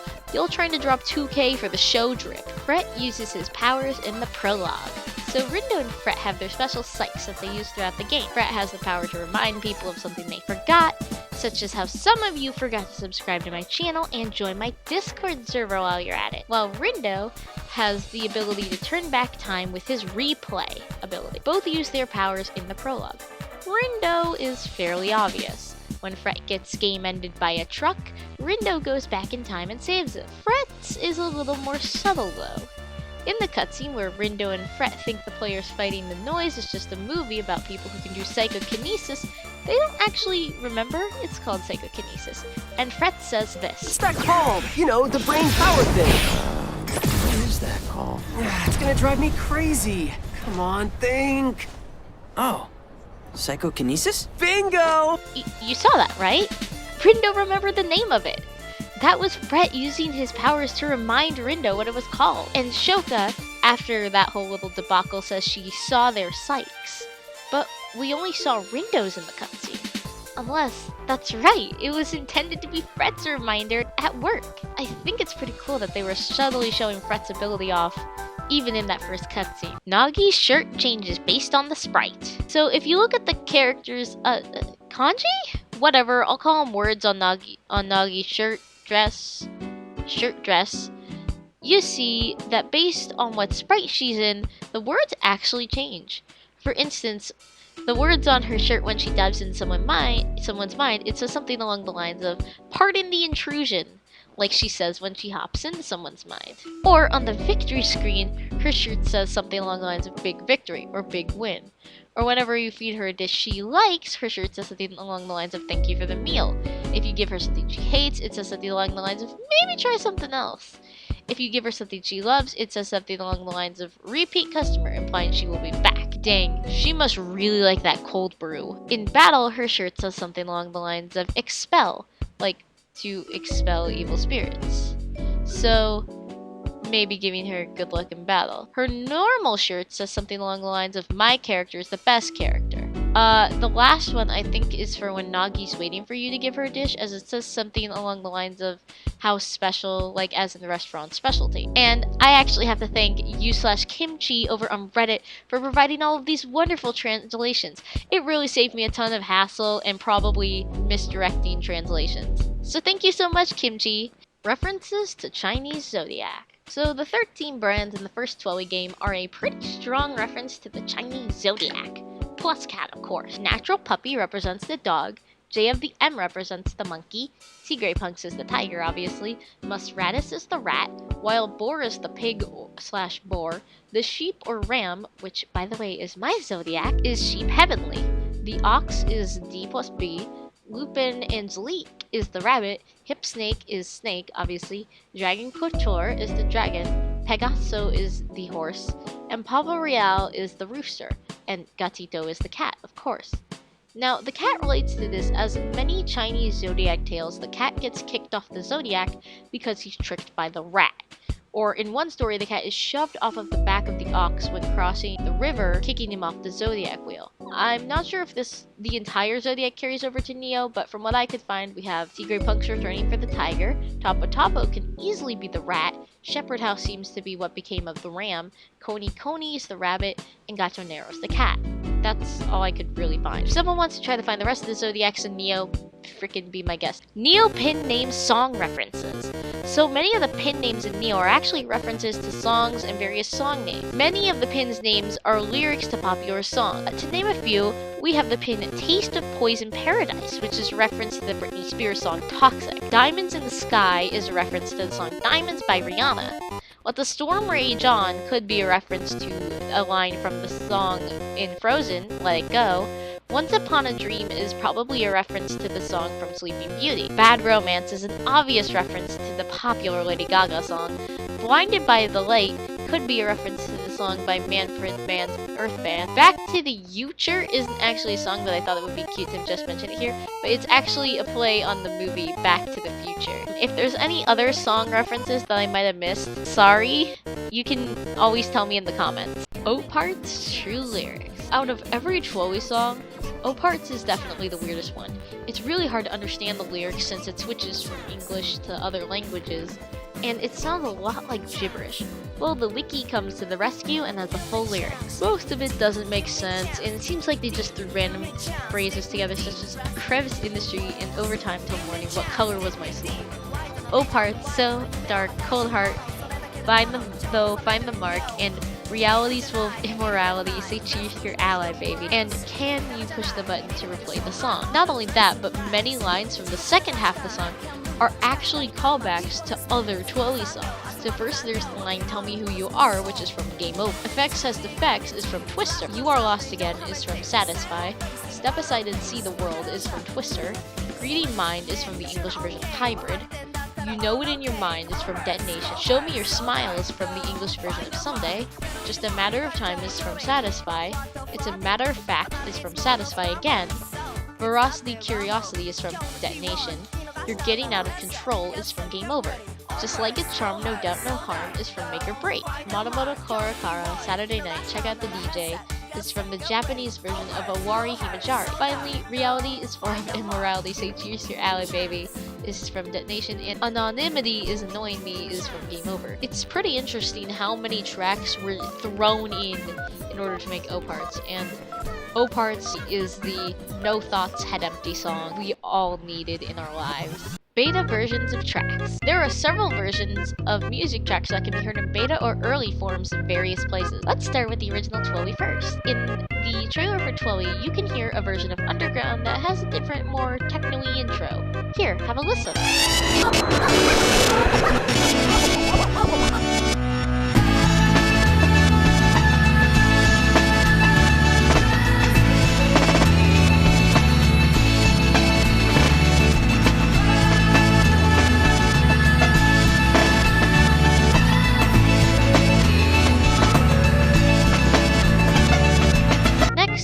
Imprinting has a more subtle change, that being a voice saying 1, 2 at random intervals.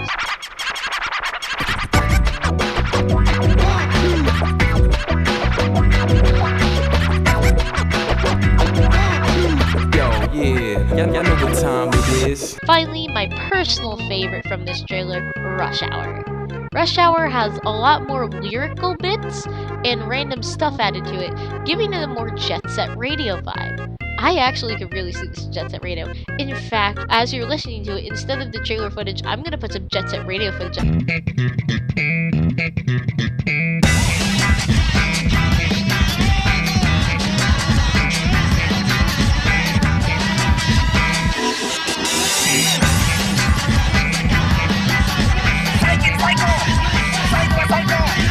Alright, that should be about everything interesting for the original Twilly. It's Neo time.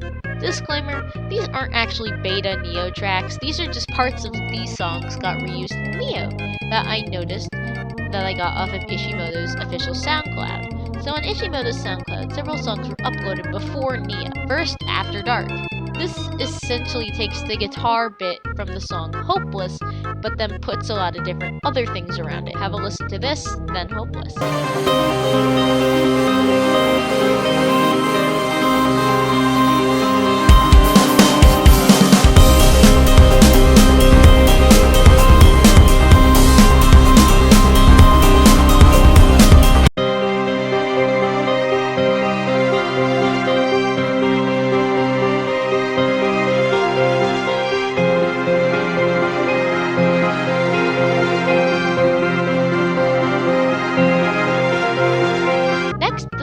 Control. So this song takes part of the rap vocals from the song A Bird in the Hand and Incongruous and puts other music around it. Take a listen to it. You gotta keep moving. Don't let the beat stop, I wanna see your head rocking. Beats clucking, the b-boys are body popping. The bass drop show, it sounds like a tremor. Everybody's in the club getting the vibe together. Hands in the sky, yo, we move to the floor. Leave you stressing, unhappiness at the door, keep it funky. With a 4/4 beat from your radios, TV screens and in the streets. So don't stop now, DJ's got the media on lockdown. Temperature's hot now. Next is After Midnight. I couldn't pin this one down. At first, I thought it sounded similar to the song Divide, But after another listen, it doesn't really sound like that at all. I'll play a clip and maybe you can tell me what you think it sounds like.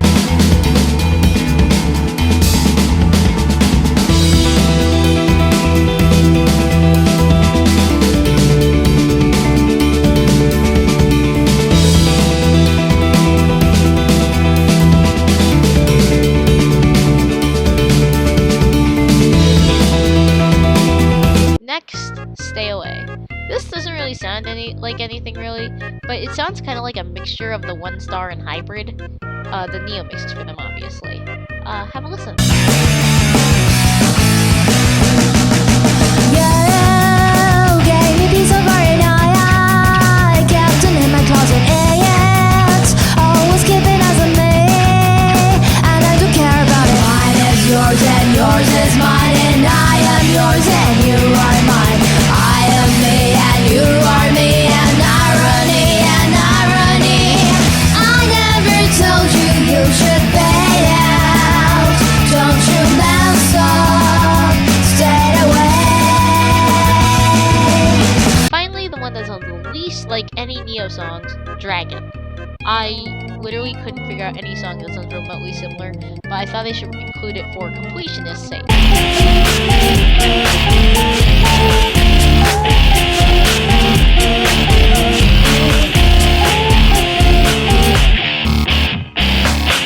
There's nothing much that amazes me. What's left in box, let me check out. Trapped by my sense of emotion, they smile at me in slow motion. That should be everything. Wow, who knew how much beta music there was out there?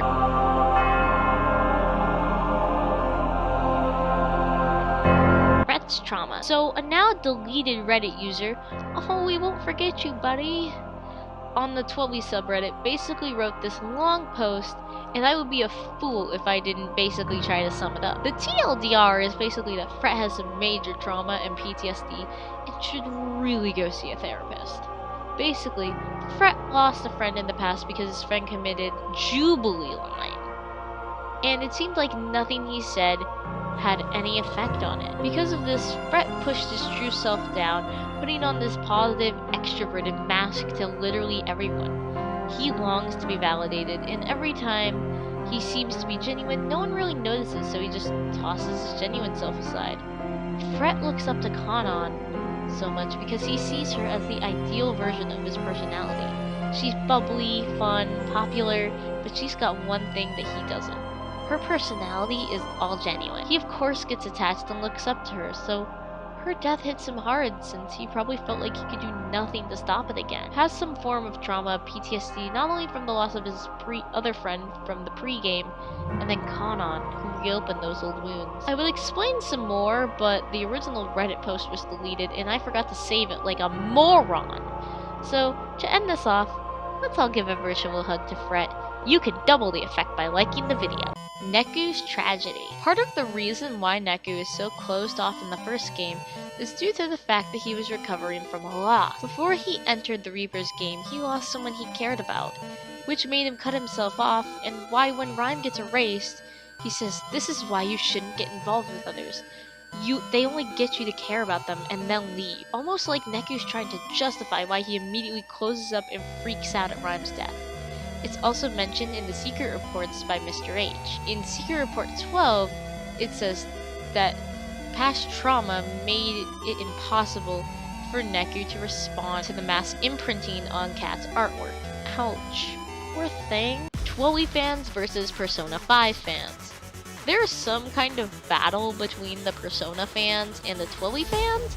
Around the time of Neo's release, Persona fans started calling The World Ends With You a Persona 5 ripoff, even though the first Twilly game came out in 2007, aka way before Persona 5. The toxic Persona 5 morons think that they invented Shibuya, and it's actually pretty funny to see people on Twitter shut them up. Heck, I even made a meme about this and someone quote retweeted it with this. Usually it's the Persona fans trying to start something, since let's face it, the Persona fandom is actually pretty huge. Seriously. One time I was actually watching a YouTube video for calling, and I saw Persona 5 fans in the comments saying that Colleen was ripping off Persona music and that Twilly was a Persona wannabe. Like, sir, you realize Twilly was released in 2007, right? Actually, I really think Persona fans would like Twilly if they took a chance on it. True meanings of Twilly songs. This refers to how the lyrics of songs can be interpreted in certain ways. For one, the lyrics of Twister, many believe, alludes to how the game progresses plot-wise. Thank you to the person on the fanwiki who presented their interpretation. I couldn't actually find it as well, but thank you anyway. Brainwave Midwave refers to Kitani G's plan to basically hijack everyone's minds and make them think the same thing, making all their brainwaves say the same thing. Collect and select Show Me Your Best Set can refer to Neku having to collect pins and use best for swim. Crystal's blisters is a bit more metaphorical. A crystal is usually clear and impenetrable by most things, just like thoughts, but can also have conflict, pain again, hence the blisters part.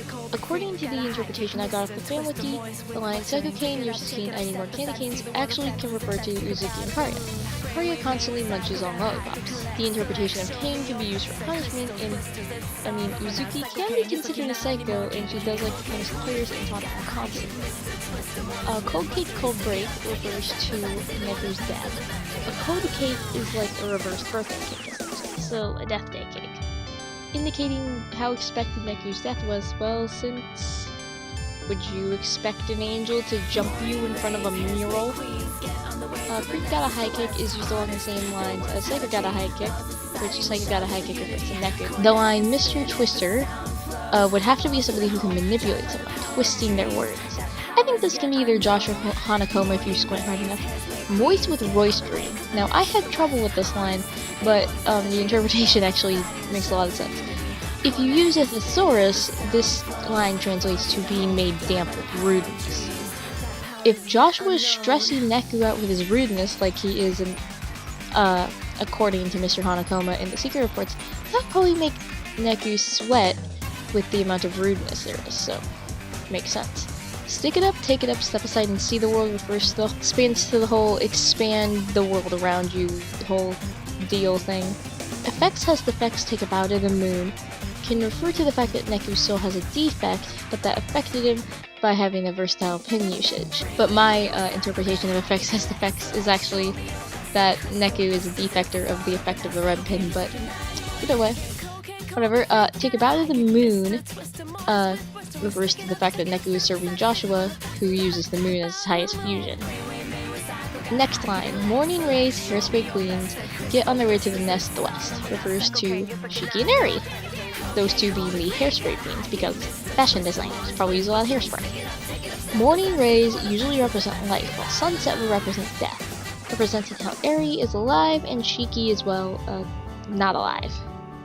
Honest, they once had a dream, Bells of Society, and the Shells of their Unity. Well, once had a dream refers to rhyme, because entropy. In the Shells of their Unity is how well beat and rhyme aren't as close because of beats entropy. If you want to swing another direction in terms of interpretation, you can put this into the RG and how society can crush everyone's dreams.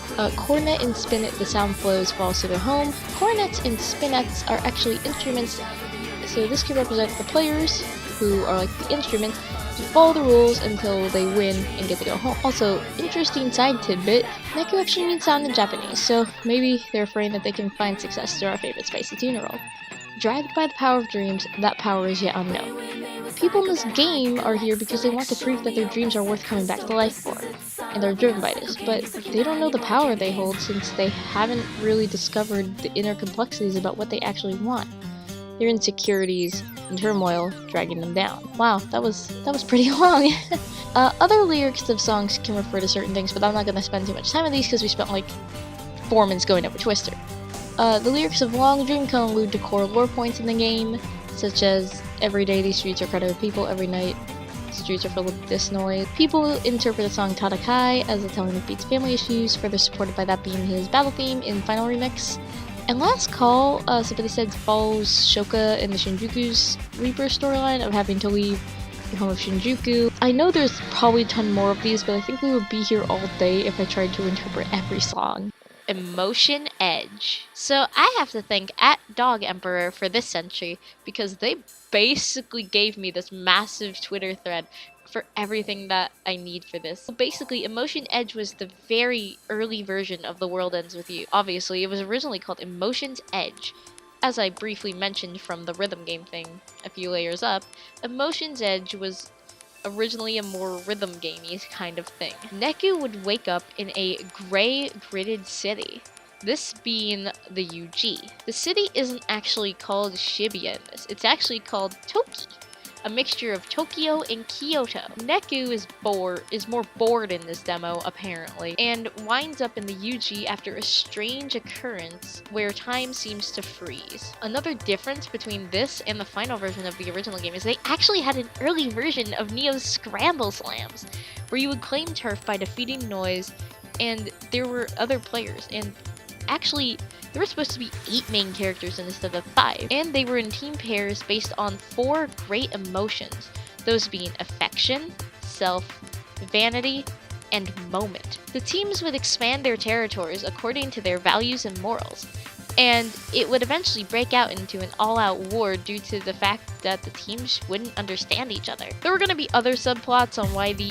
8 characters were chosen and what the true meaning of the great emotions were. The GM, Game Master, was also named Combo under the subtext of Creator, which developed into the Conductor and Composer. The name Emotion Edge was actually meant to be a blade psych that would emerge from waves of emotion caused by the warring teams. The initial proposal for this game also had a much wider area than just Shibuya, such as Tokyo Tower, 109, the Tokyo Metro Government building in Shinjuku showing up, and there was also a city building minigame proposed, where someone could take territories that they won and create a custom city with it, which in part can kind of be compared to the graffiti that you can customize in the Utagawa backstreets in Neo. These custom territories would gain bonuses for the player or additional psychs.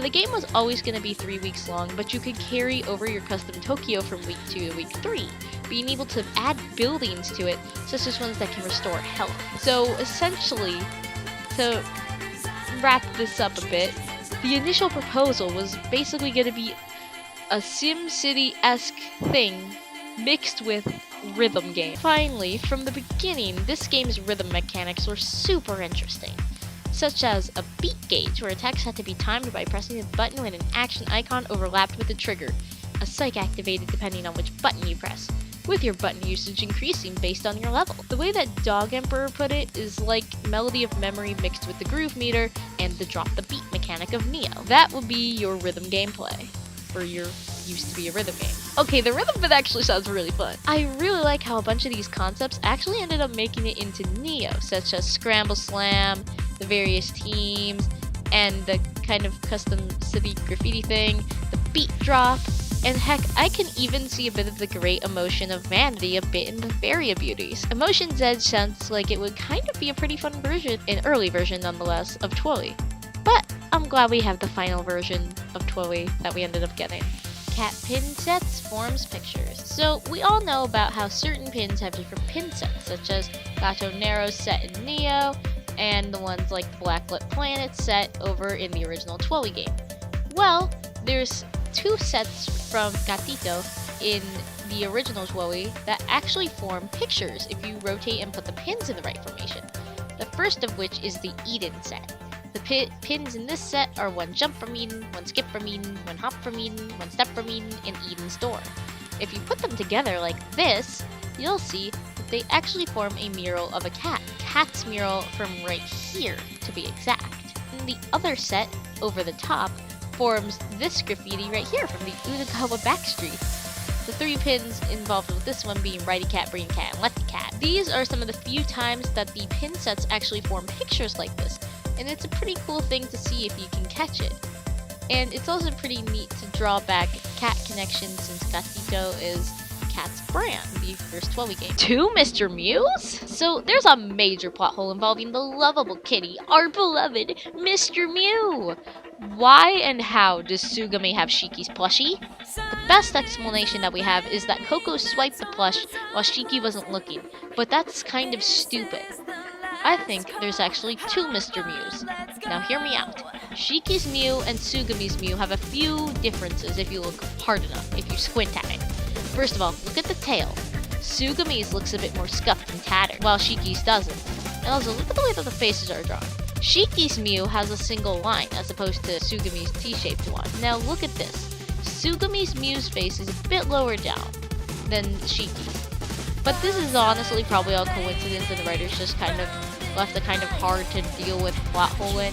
Because why would Shiki get rid of Mr. Mew? But I mean, I'm sure the writers probably left it in an accident, thinking no one would care about Mr. Mew, the beloved. Karia's lollipops are bean paste. So we all know Lollipop. My dude must have a sweet tooth from all that sugar. But what if I told you these aren't your normal lollipops from the local Five Below? Nope, they're all bean paste. Ew, bro, why? Karia doesn't really comment on it in game, despite people like Beat calling him Lollipop to his face. This was confirmed in the non-canon 12 manga, so no wonder it isn't mentioned in the game. But according to the Reaper quiz, Karia's favorite flavor is actually bean paste, which contradicts the manga saying that he just straight up eats freaking bean paste on a stick. Wait, hold up, I've been talking about bean paste this whole time, but what actually is bean paste? Hold on. That is disgusting. I guess that's just what Karia likes. Personally, I'll pass. Who were the other 103 teams?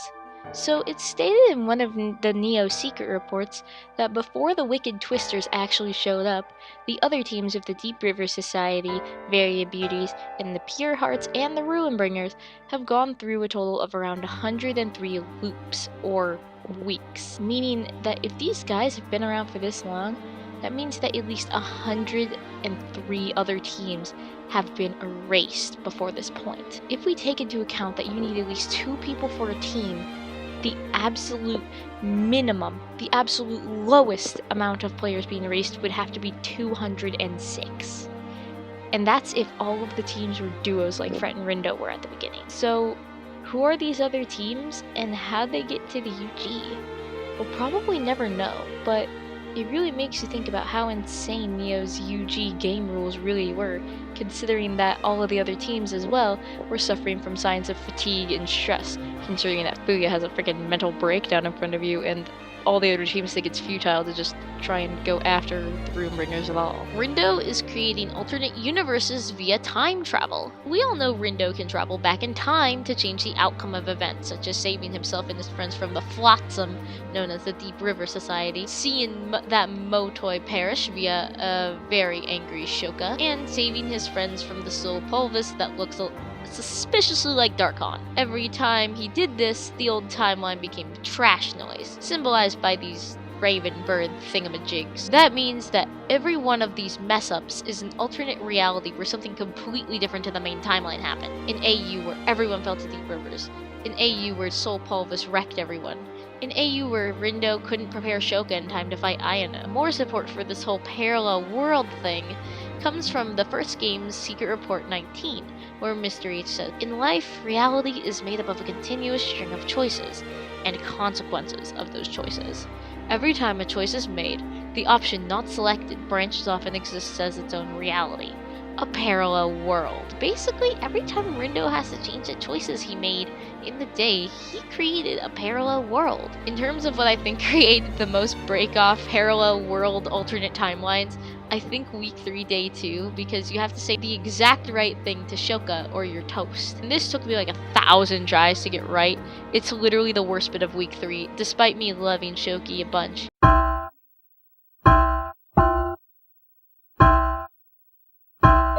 Neku phasing through a car.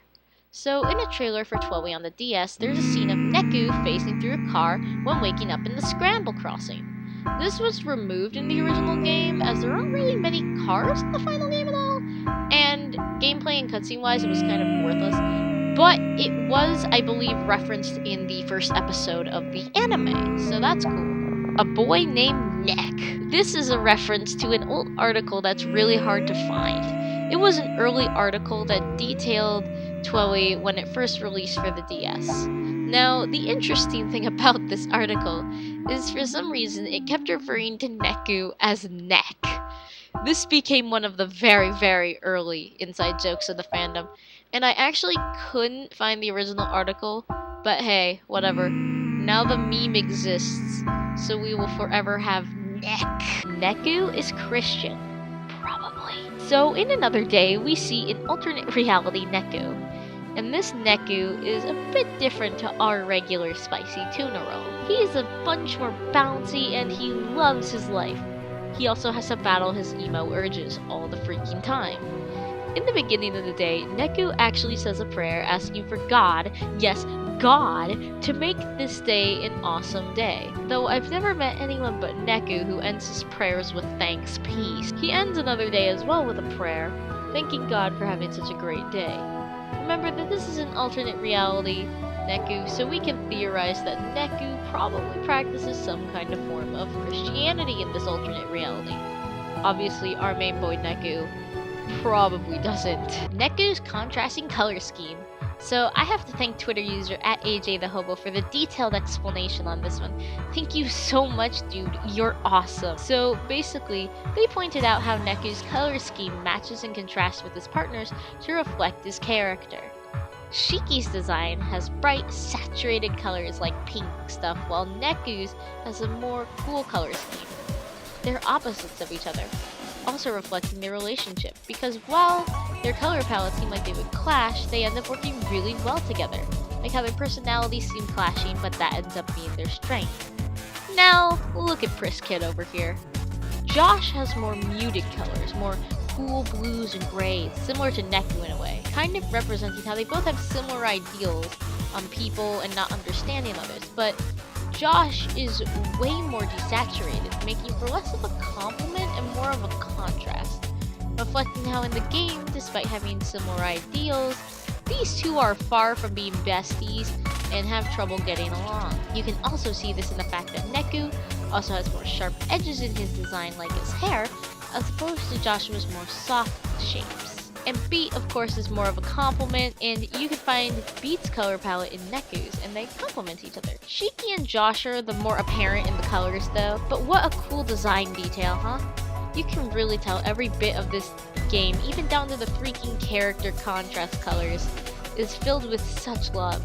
See no evil, speak no evil, hear no evil. If you look at the various protagonist designs, you can see that Neku wears headphones to shut people out, and Rindo wears a mask to shut himself into himself. So basically, people theorize that the next protag following this trend is going to be blindfolded so they can avoid all eye contact. Another way the fans really like to phrase this is see no evil, speak no evil, and hear no evil. We have 2 out of 3, with speak no evil being Rindo and hear no evil being Neku. So is the next protag gonna be a cool, edgy character who wears sunglasses all the time to avoid eye contact? Or maybe we'll just copy Shuichi Saihara and they'll just have a hat to not make eye contact. The producer is more powerful than the composer. So this is implied through the various secret reports in the first game. For the dodecahedrons who didn't read them, in order for Josh and Mr. H to be on the UG's plane, since they are from the higher plane and have a much higher frequency than the UG, they have to downtune their vibes, or the frequency they exist on.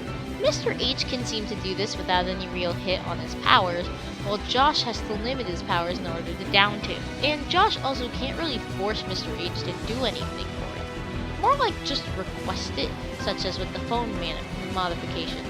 It is also the case that the producer is more powerful, because the producer is just here to make sure that the game rules are fair and everything's all nice and clean.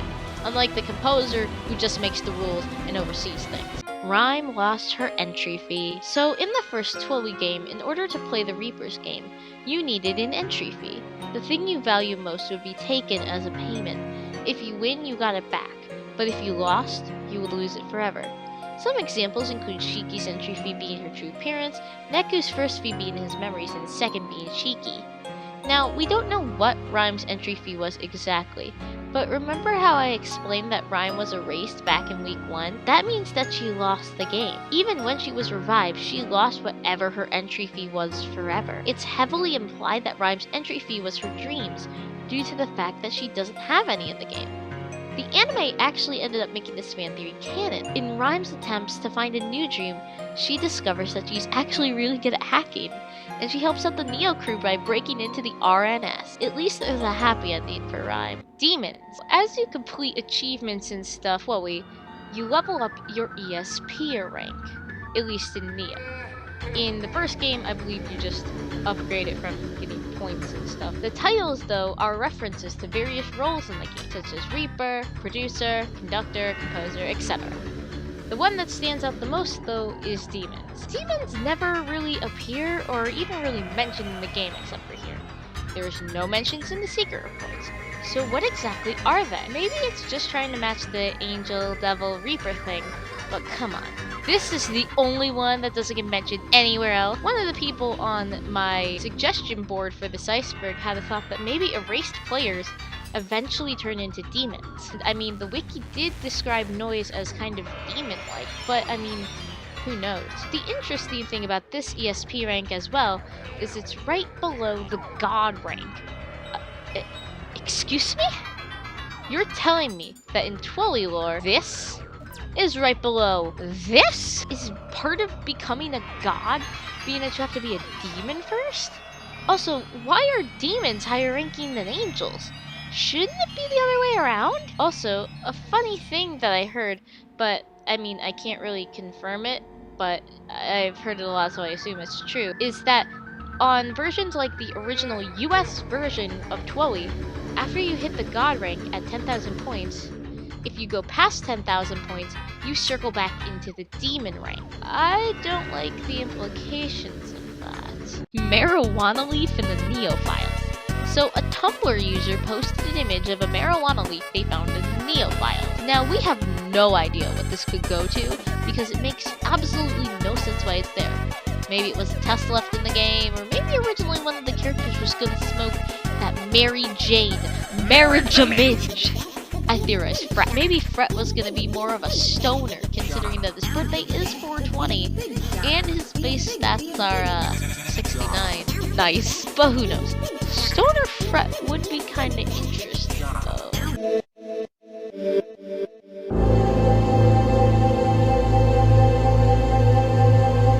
Tsugami's brother.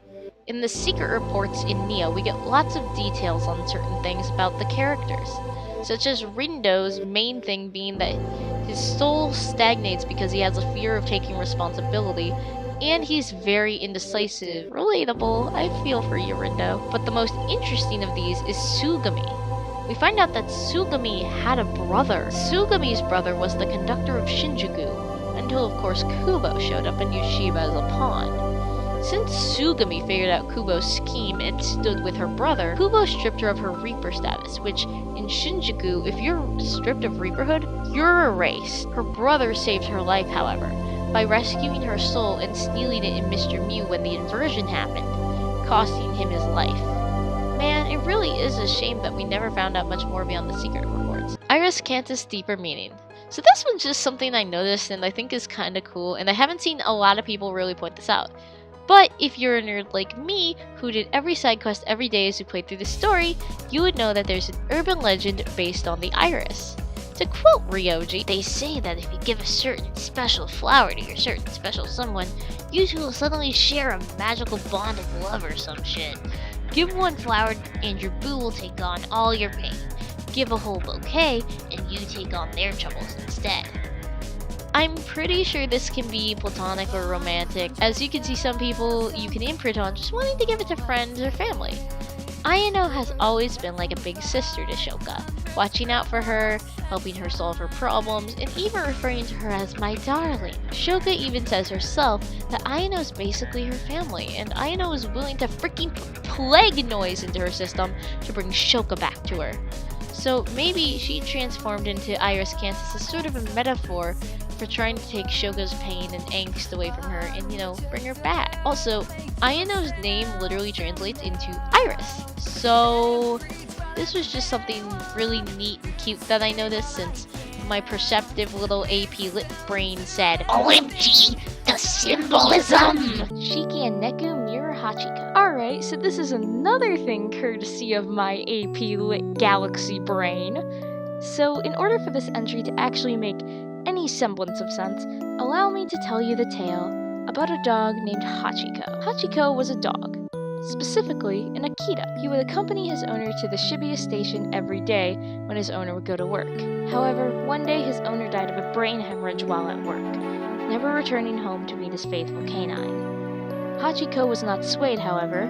The loyal dog returned every day to sit vigil at the station, waiting for his owner to come home. He waited every day, and his owner never came back. He was eventually honored after his passing at 11 years old for his loyalty to his master. Now, I'm sure you all are probably thinking, Geez, Sloth, that sure was a cute story. But what do Shiki and Neku have to do with this? At all? think back to the first game. Shiki promised Neku that she would wait for Neku every day by the statue of Hachiko with Mr. Mew until Neku showed up. And she kept her promise doing that. She even did this all the way into Neo when Neku had gone missing for 3 years, waiting every day by that statue of Hachiko, waiting for Neku to come back. Similar to the faithful dog waiting for his owner every day to return. But unlike the poor Akita, Neku actually came back and reunited with Shiki. Ah, it's so cute. Beat and Neku have been synced since a new day. Big thank you to Twitter users at NeoNekuBeat and at VampKomori, I think I'm pronouncing that right, for this entry, as they basically supplied a huge long thread explaining this. So thank you guys so much. To explain this, in the first game, when you form Partner Pact, the two of you become synced up and are linked to each other. And when the pact ends, you guys desync. Now, in a new day, Beat and Neku made a pact for Coco's little fake game. Even though it wasn't the real UG, there was still a real sync, because Neku and Beat could fight the noise. You could only fight noise in the first game if you had a pact and you synced up. Now, this is where things start to get a little tricky. So, the Shibuya in a new day is a giant noise, meaning that Coco made Beat and Neku sync up in the RG. Now, the normal rules are if your partner dies in the UG, the sync ends, because, one of y'all is dead. It's double dead, I should say. But Neku only died in the RG, meaning he got sent to the UG. If you still follow me, that means since Coco did something unconventional, since she's so powerful, by making a sync in the RG, Neku didn't lose his sync up with Beat. One more thing. During the 4th day on the first week, Beat entered the UG and made it just fine on his own without a partner for 4 days. 4 days! Now, I know the rules are a bit wacky in Neo and how syncing has turned into the groove meter. Partners, you don't really need them, but whatever. But I'm pretty sure being solo in any version of Twilly kinda means you're screwed, because noise is pretty powerful if you're by yourself. Unless, of course, you're synced with somebody, which is why Beat is strong, but he's not entirely strong. Neku is cut off from the rest of the UG, because he's stuck in Shinjuku, which weakened Beat's sync with him. But Beat can still fight, he's just a little bit weaker than usual. Also, after Neku joins the team, literally Beat and Neku seem like they're stronger, their bond returning to its full power, now that the two have officially reunited with each other. And also, the magic-y sparkles of magicness that show up after Neku saves Beat's ass from Show's persona could just be like a representation of their bond reuniting and their full power coming back. Now, as I mentioned above, sync changed into groove in this game. But here's the interesting thing. Beat refers to what he and Neku have as a sync, not groove.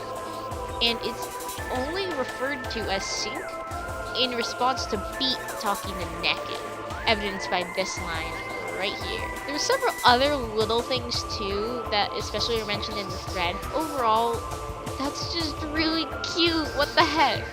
There's a reason we love these boys. February 2011 Nintendo Power issue. So in this issue of Nintendo Power, there was a list of gaming's top couples.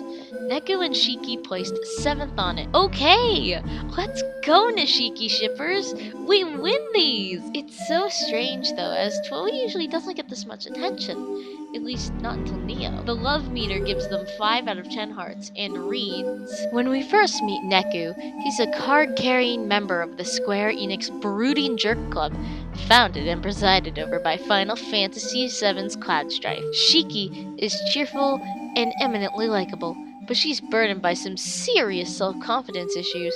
The two meet under pretty stressful circumstances, as reluctant partners in a surreal game of life and death. They don't exactly hit it off right away, but the duo gradually forms a bond over the course of ensuing travails, and their relationship leads to each of them becoming a better person. That seems like a pretty good criterion for what constitutes a great couple, even if the game leaves us wondering whether Neku and Shiki will ever become romantically involved. Well, if Nintendo ships it, I guess we all can ship it too. Nashiki for life, baby! Biblical references. Oh boy, time for my inner religious private school kid self to kick into the high gear. So there's many references to the Bible in Twelly. First off, the different levels of angels. Not all angels and reapers have the same power level. Cherubim and seraphim are some of the highest levels of angels. I think these are the biblically accurate ones y'all fricks love so much. Then there are the archangels. There are 3 of them, those being Raphael, Gabriel, and Michael. And we already talked about fallen angels. Now, Joshua is the big one here. First of all, the book of Joshua in the Old Testament, and Joshua in the Bible was the right-hand man to Moses.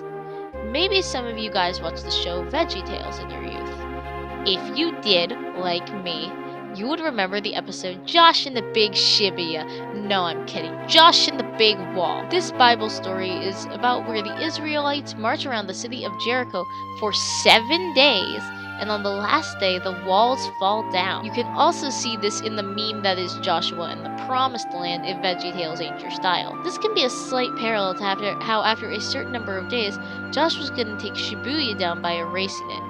Oh, and how long does each game last before we get a step closer to Shibuya's erasure? Oh yeah, 7? The entire first game, in fact, has themes of one of the most important commandments as well, which is love your neighbor as yourself. Yeah, you really should follow that commandment. Anyway, Neku has to learn to care and treat others the way he would treat himself by going from cold and kind of rude to more caring and kind. Also, when Joshua goes into this form right here to make the dragon cantus, the pose he stands in is kind of reminiscent of the crucifixion again. The dragon can also relate slightly to Revelations, although I may be stretching this a bit, because according to Revelations, there's a dragon, and the angels defeat this dragon rather easily. The dragon may not look very much like the one in the Bible, but Neku could easily fill the role of the angels to defeat it, and I think there's actually 3 dragons, all 3 repping Satan. 3 dragons, 3 party members. And then finally, as we talked about, Joshua could just straight up be a big Jesus reference. Man, all these biblical references are pretty neat. And if anyone can think of any more biblical references, please let me know. I'd love to hear it in the comments. Shoka is an ephebophile. Oh my, this is quite an accusation. For those of you all who are looking at me like I am insane because I 404'd you all at the word ephebophile, let me explain. An ephebophile is a person or a predator who has an attraction to younger teenagers, usually between the ages 15 to 19. Shoka was 17 when she first became a Reaper, 3 years before Neo, making Rindo a 12 to 13-year-old when he first met Shoka online.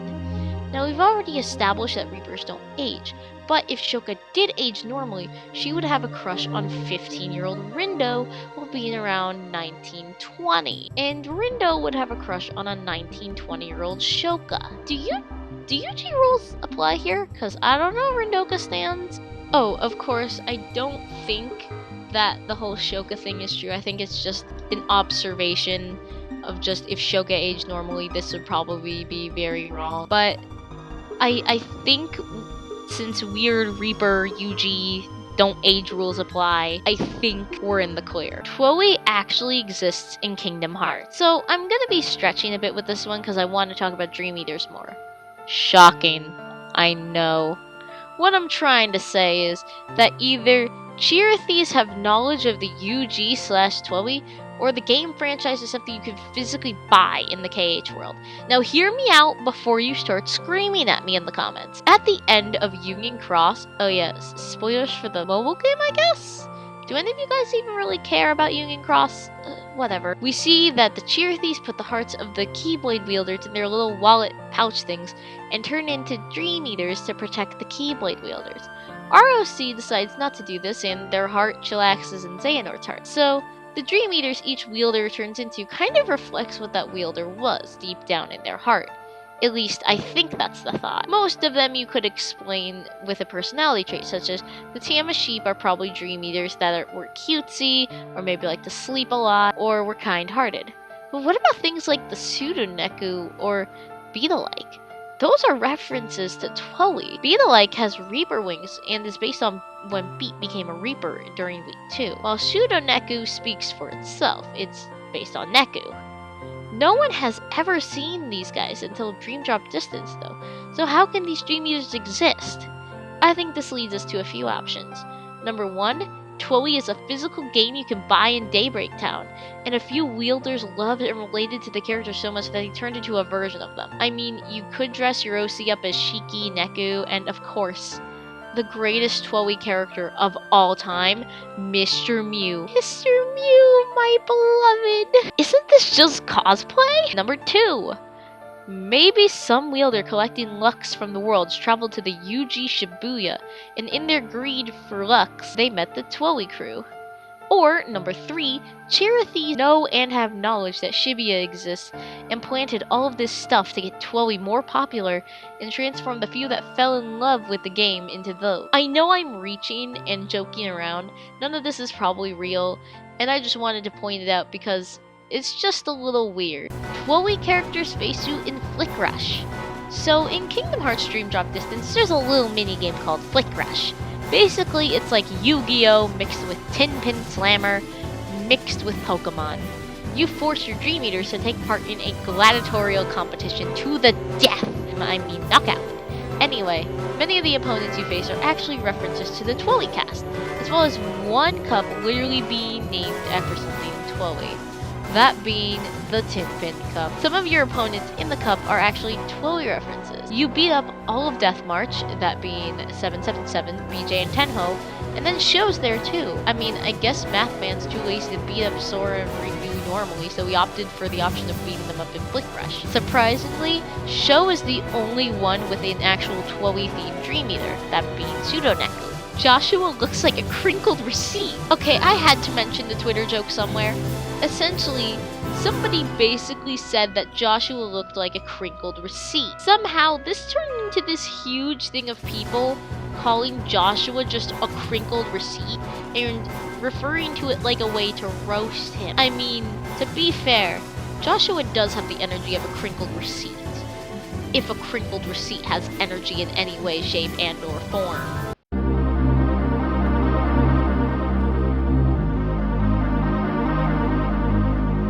How did Joshua die? So in the first Twilly game, you had to die to end up in the UG.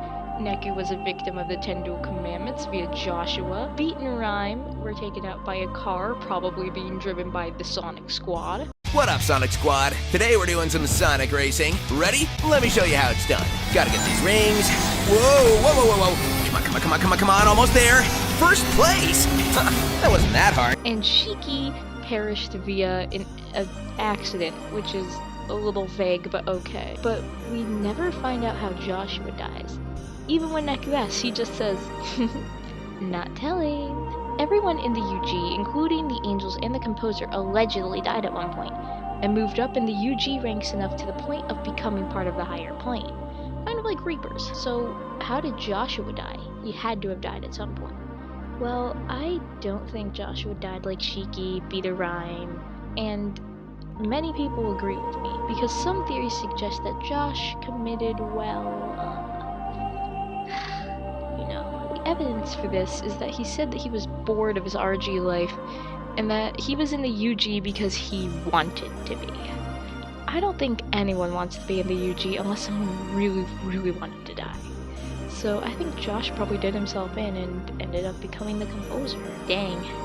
I kinda wanna give him a hug high key. Hanakoma is the devil. Okay, so he probably isn't, but this probably alludes to the fact that he, again, is a fallen angel. In the Bible, fallen angels used to be angels that were pretty close to God, but then they thought they were better than God, so when they tried to fight God, the angels failed because, well, you're trying to fight God and the rest of the angels. These fallen angels all got sent to hell and became demons, essentially.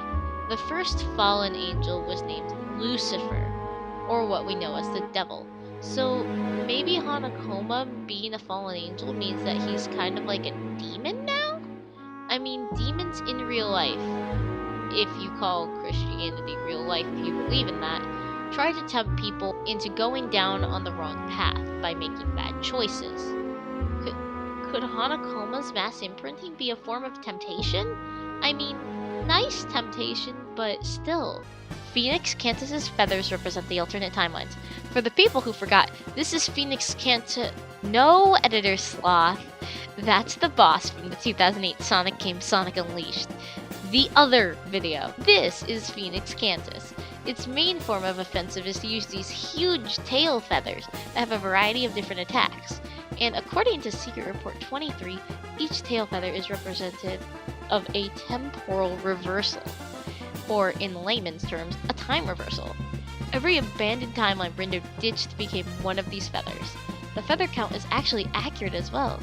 Rindo's pin activates a total of 13 times, allowing him to change his fate. Note that I'm only counting when the pin first sends Rindo to the replay menu, not going back further in time or anything like that. Not counting the prologue, Rindo replays 3 times in week 1 on days 3, 5, and 7, 3 times in week 2 on days 2, 6, and 7, and replays 7 times in week 3, that being on days 2, 3, 4, 6, 7, 7 to the first power, and 7 to the second power, totaling up to 13. So when you destroy these feathers, you are actually destroying every trash timeline you made. Twilly was supposed to take place on Mars. So in a tweet from Neku for Smash, he gives us the fact that Twilly was going to be a 3D platformer that took place on Mars. To quote Nomura, "We wanted the game originally to have a very literal title meaning, so we came up with the idea of the world actually ending, and that's why it took place on Mars." The drastic change is that the company Jupiter was unwilling to change their names to Mars.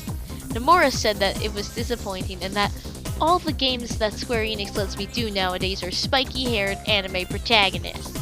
I hope one day I can relaunch the original project as a different game. This isn't real.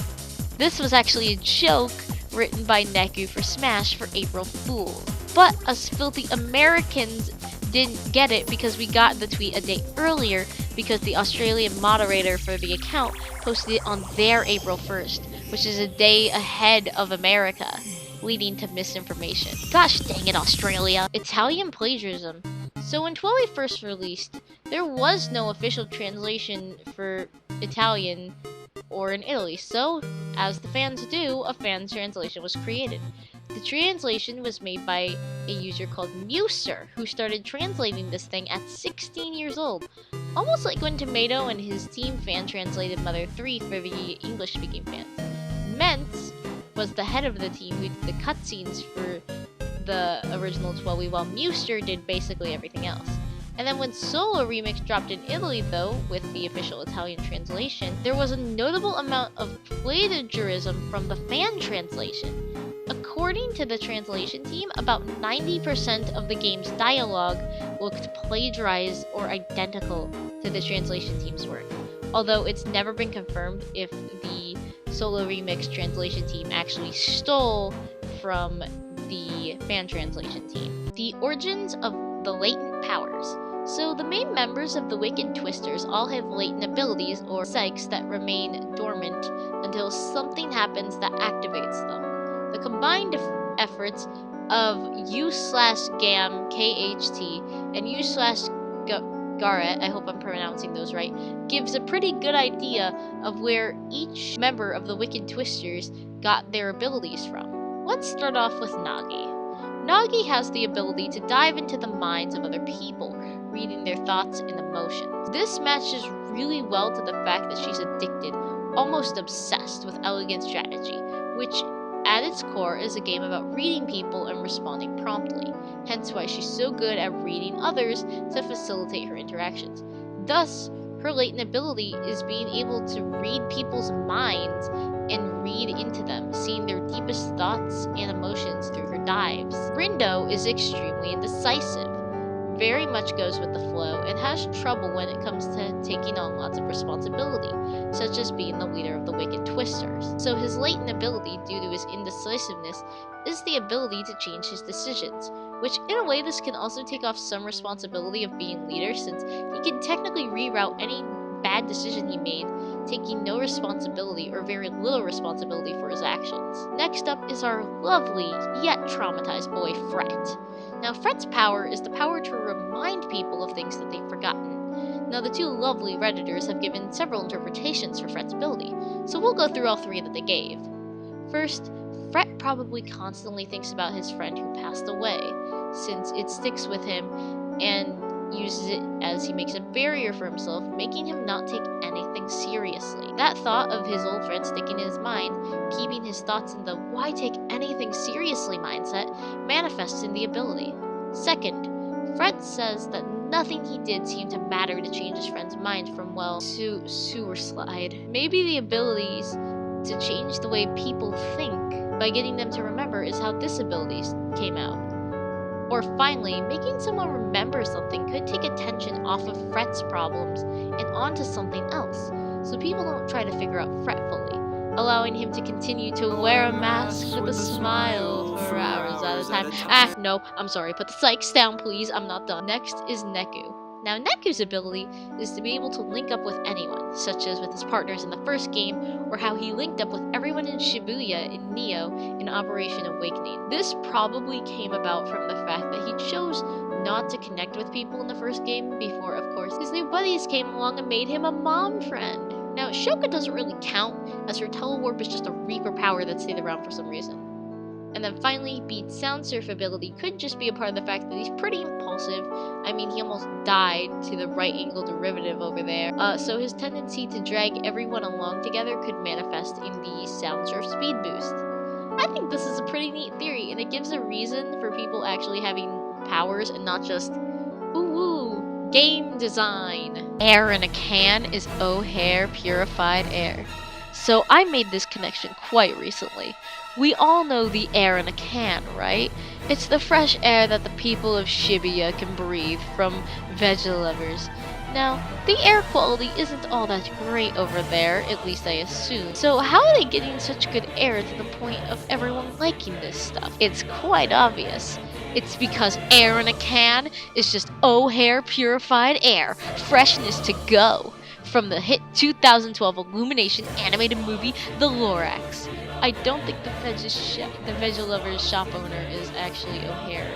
Probably not, but still. Also, side note, Paul said Rindo would eat the can of the air in a can, and then Neku's VA just said, it's not about the air, it's about the experience. Which that sounds an awful lot like O'Hare purified air, freshness to go. I'm gonna stop with that now. Go watch The Lorax. Transgender NPC. In the first game, one of the NPCs you can scan in the overworld talks about wanting to wear a skirt, but they're scared to.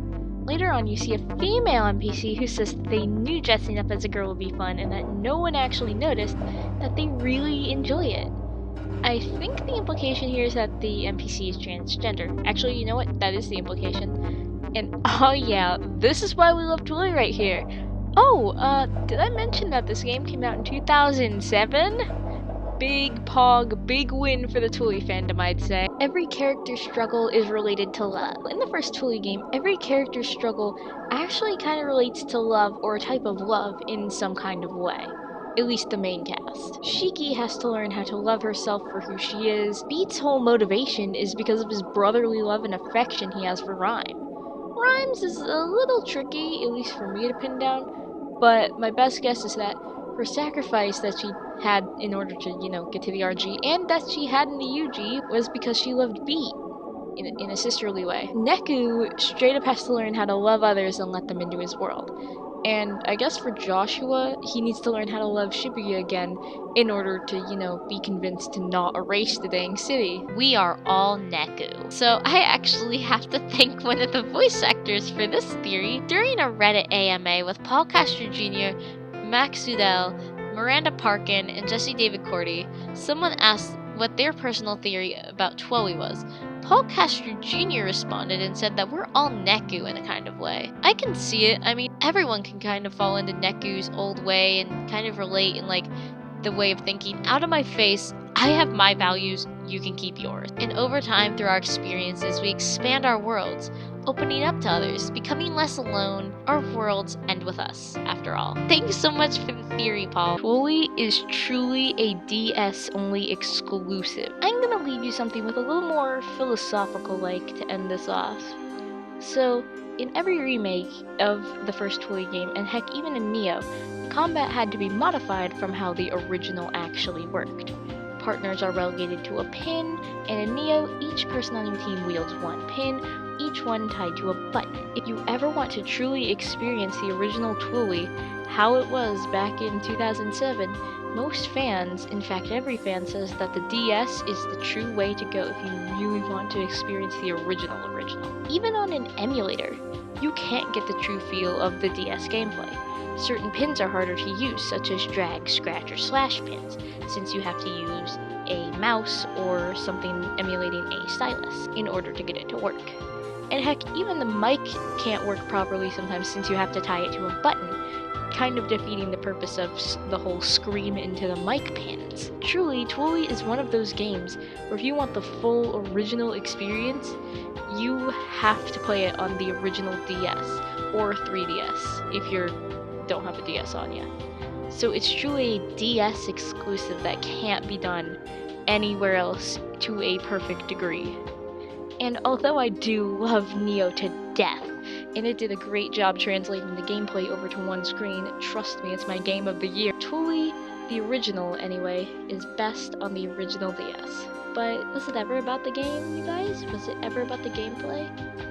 Because I think the story is what connected with us and what's truly the most important. Anyway, enough of me being freaking philosophical. So I think that's everything interesting I could find for right now. Unless of course Square announces some Twilly DLC. So I think I'm the queen of Twilly trivia now. Overall, this is an amazing series of games that will make you come out as a different person than you started as. Not only do I have to thank the lovely people who helped out with the entries for this absolute beast noise of an iceberg, I just want to give a special shout out to the voice actors. The voice actors of Twilly are an amazing group of people, and they're so awesome. So if any of you guys are actually watching this long video, thank you guys so much for making Twilly such an amazing and special experience. Anyway, enough of my stupid gushing. This is gonna be it for this video. Make sure you like and subscribe, and tell me which Twilly character is your favorite one, and which song is stuck in your head. Goodbye, you guys! Peace out!